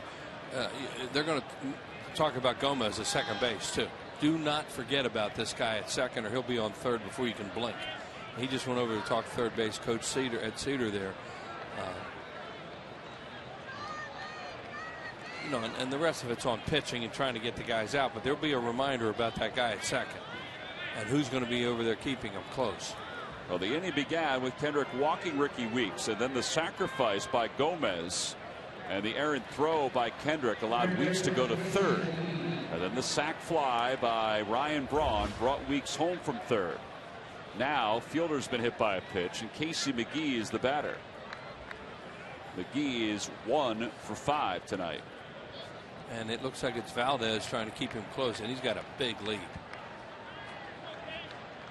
And the pickoff play is on. The ball hits Gomez. Unfortunately, doesn't get out of the infield. Yeah. It was Rollins that snuck in. They tried something there. They had him thinking that Valdez was the guy that was going to keep him close, and then Jimmy Rollins came in behind him, and the throw hits. See, watch him come in. Gomez takes a look over there, and Valdez is the closest guy to the bag. He thinks that's the guy who's keeping him close. They're watching him, and here came Rollins in. Luckily, the throw hit him and didn't go too far away. But they put a play on there. It looked like to make sure they kept him close.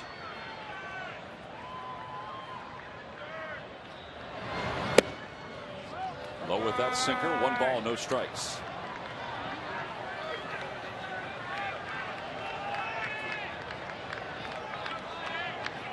Fielder's on first. Gomez on second.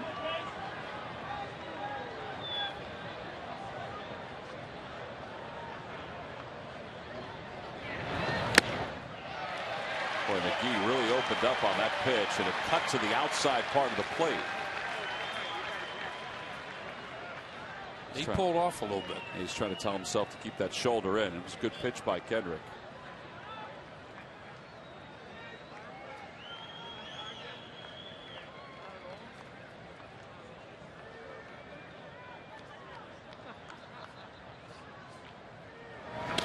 Right through the 5-hole, back to the screen.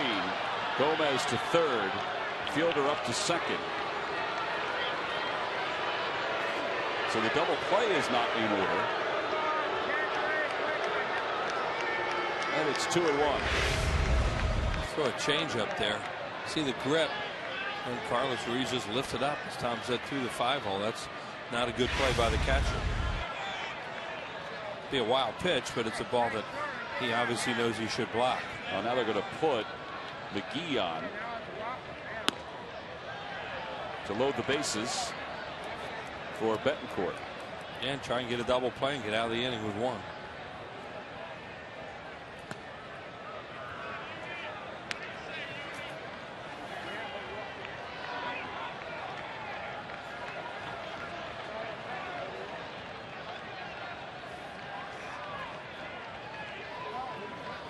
Rollins has made a couple of visits out to the mound during this inning.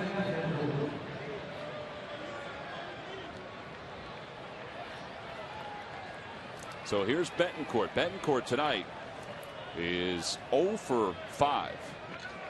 He's grounded out to third twice, once to short, grounded into a double play. He'll take that again. He's also flied to center. Right, you see where the infielders are, double play depth. Fly ball short left. Ibanez comes in. Gomez tags from third. Ibanez under it. Gomez is heading to the plate. The throw to the plate offline, and it's a 2-run lead for Milwaukee. And the other runners move up as well.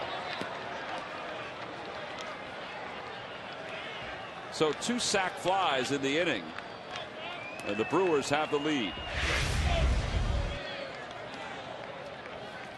Yeah, it wasn't a real deep fly ball, but Gomez can flat out fly, and Ibanez's throw, no chance. Here he comes. Look at this guy run.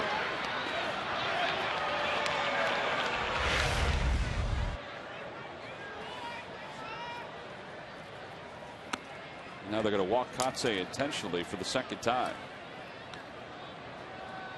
So Lucroy, the last time they walked Kotsay intentionally, went down on strikes. Well, the Phillies trail it by 2, so it's up to the top of the order. After Gomez scored the 5th run of the game, it'll be up to the top of the order to come from behind in some capacity in the bottom of the 12th.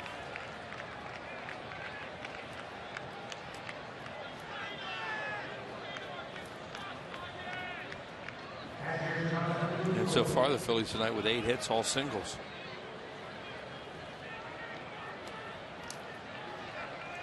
Lucroy does have a couple hits tonight. He's 2 for 4.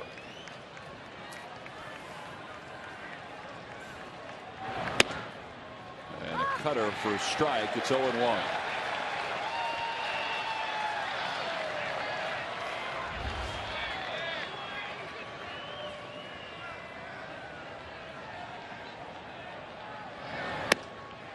Almost the same spot, a little higher with that one. And it's 1 ball and 1 strike.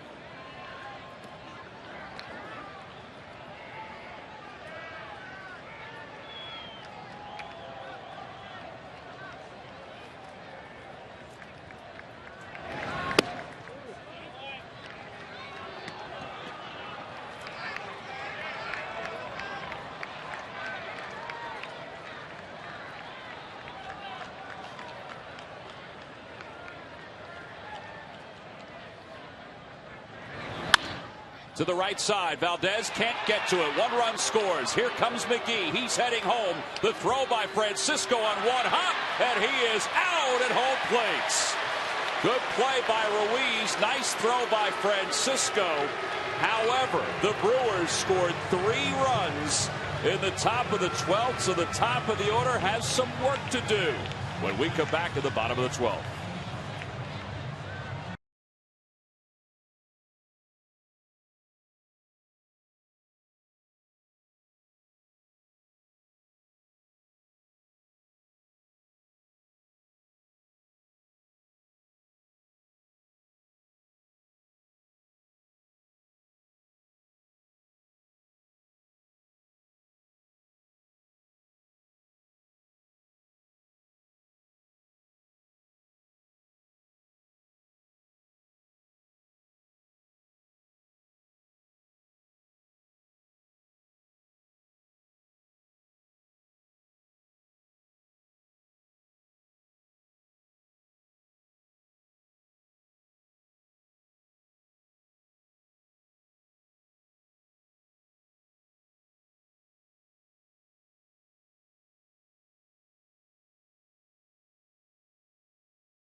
Top of the 12th. They had just one hit, and now the Phillies down 3 will have the top of the order up, and they'll be facing Brandon Kintzler, who's on for his second inning.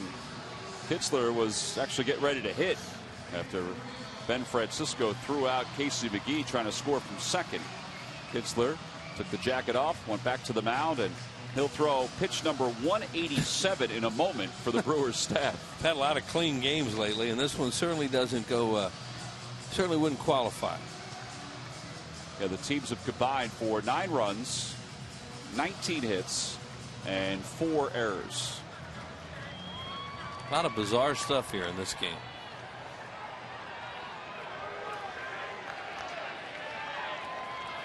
Well, some bizarre stuff already. Maybe there'll be some more bizarre stuff here in the 12th. That'd be fine. A little 4 spot here to work.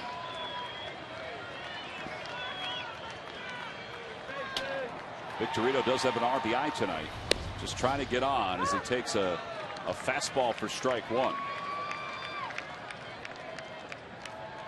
Kintzler retired the Phillies in order in the 11th, the bottom of the order.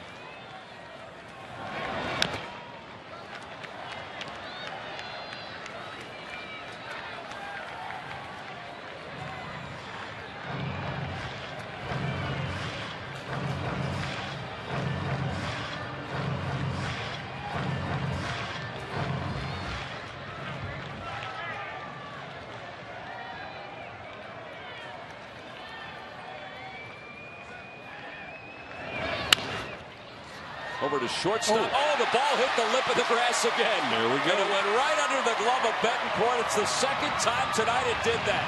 The first time was to Ricky Weeks in the first. How about that? We talked about bizarre stuff going on here tonight, and there's that full moon and off the lip. Wow. We were talking about trying to keep it to 1 run if they could. There it is again. Same thing. Well, they scored that one a hit. The one earlier in the game, they scored an error. Well, he touched the other one, I guess. That was the thinking earlier. You know, Weeks got leather on it. That ball, Betancourt never touched it. So now Polanco with a runner aboard. Takes a strike. His job is to get the tying run up there.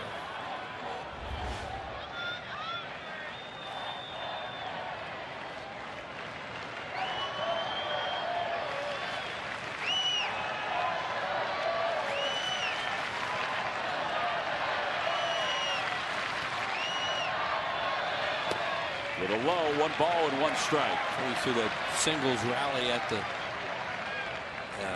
Astros on opening day. But they like to throw in some extra base hits in this inning. 9 hits overall. All singles.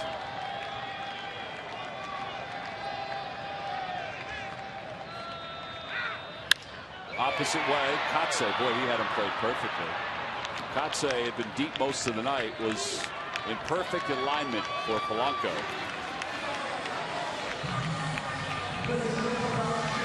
Well, tonight was the first 3-hour plus game for the Phillies, and it's heading toward its first 4-hour game.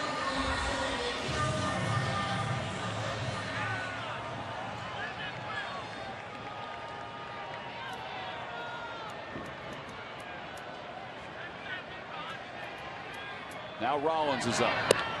And it's 1 ball and no strikes. I'm surprised with a 3-run lead. They're holding Victorino on first right now.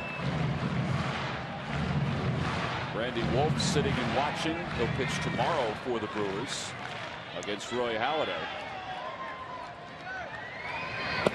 2 balls, no strikes. The reason I say that is, you know, if you base hit in the hole, any kind of ball you trickle through in the hole, now you bring the tying run up there, and it's Ryan Howard. Whereas if you play off the bag, now I think he's going to play off now. Yeah, he just signaled to the dugout and then signaled over to the pitcher. It just didn't make any sense for him to.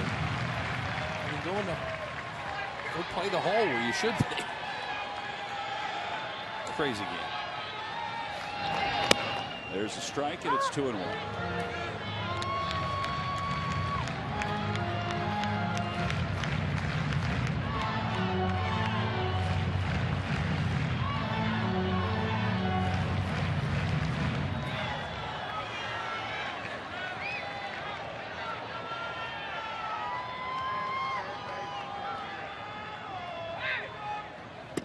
outside.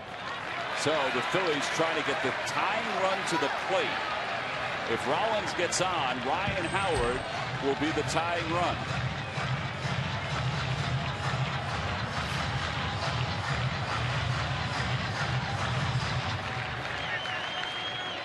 Three balls, one strike, the count.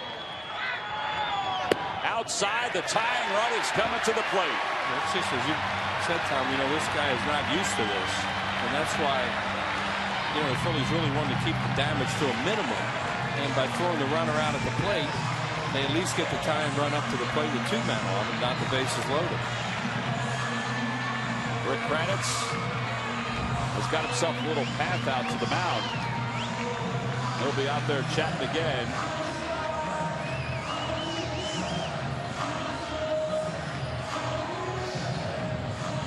Ryan Howard tonight has 2 hits in 5 official at-bats.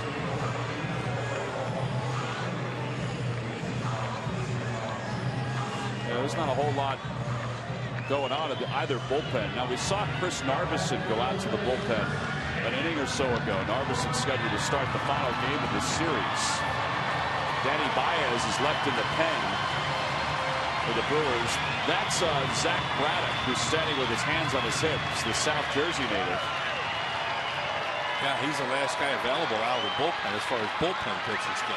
There's Narveson. Joe Crawford's there, too. He's one of the bullpen coaches, video coordinator. Here's Ryan Howard. And he's out in front of a changeup that's 0-1. One of the messages probably just delivered by Kranitz. We are not starting this guy first ball fastball because he's swinging. We're throwing him something soft. You decide.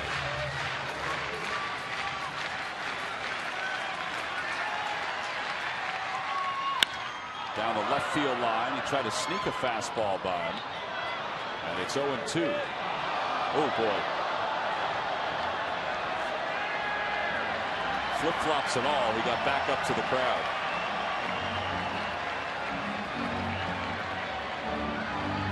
But that was worth it.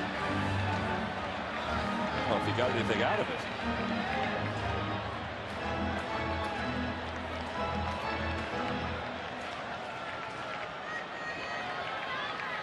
It's a hardy group down there in that corner. I would think they've gotten a little hardier.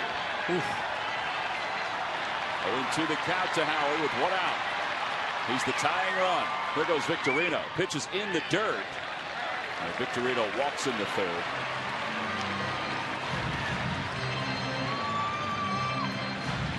No stolen base. Nope, they score that defensive indifference. Howard or Rollins didn't go.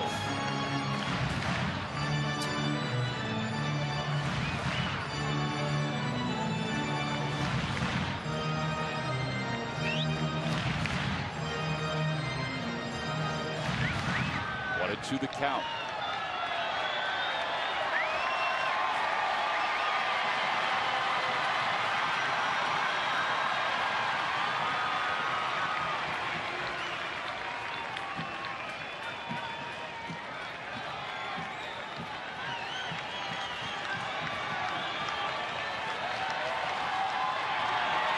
Opposite way, caught by McGee. He's trying to fake the umpire into thinking that ball to touch the ground, they're going to get a double play. But Ted Barrett would have none of it. Well, that's a shame for Ryan Howard. You know, the one guy that's over on that side of the infield, he hits a bullet right at him. What a weird game. Here it is. This ball is scalded, and they have one guy over there. See, now McGee, he did a nice job of trying to sell that to end the game on that. Talked about the alignment with Ryan Howard at the plate. It hurt them earlier in the game, and that time McGee was in the right place. First and third now for Francisco. 2 outs here in the bottom of the 12th. Rollins goes. The pitch is hit in the air to right field. This should do it. Mark Kotsay settles under it, and he makes the catch, and the Brewers win game 1 of this 3-game series in 12 innings by a final score of 6-3. The Phillies brought the tying run to the plate twice here in the 12th and could not cash in. Ryan Braun was very comfortable at the plate tonight, and he is our Chevrolet player of the game. 3 for 4, a couple RBIs, and a run scored for the Brewers, who managed 11 hits, and they win it by a final score of 6-3. Well, both starters pitched well tonight. They did not fare in the decision. It was up to the bullpens, and the Brewers bullpen picks up the victory. We'll be back after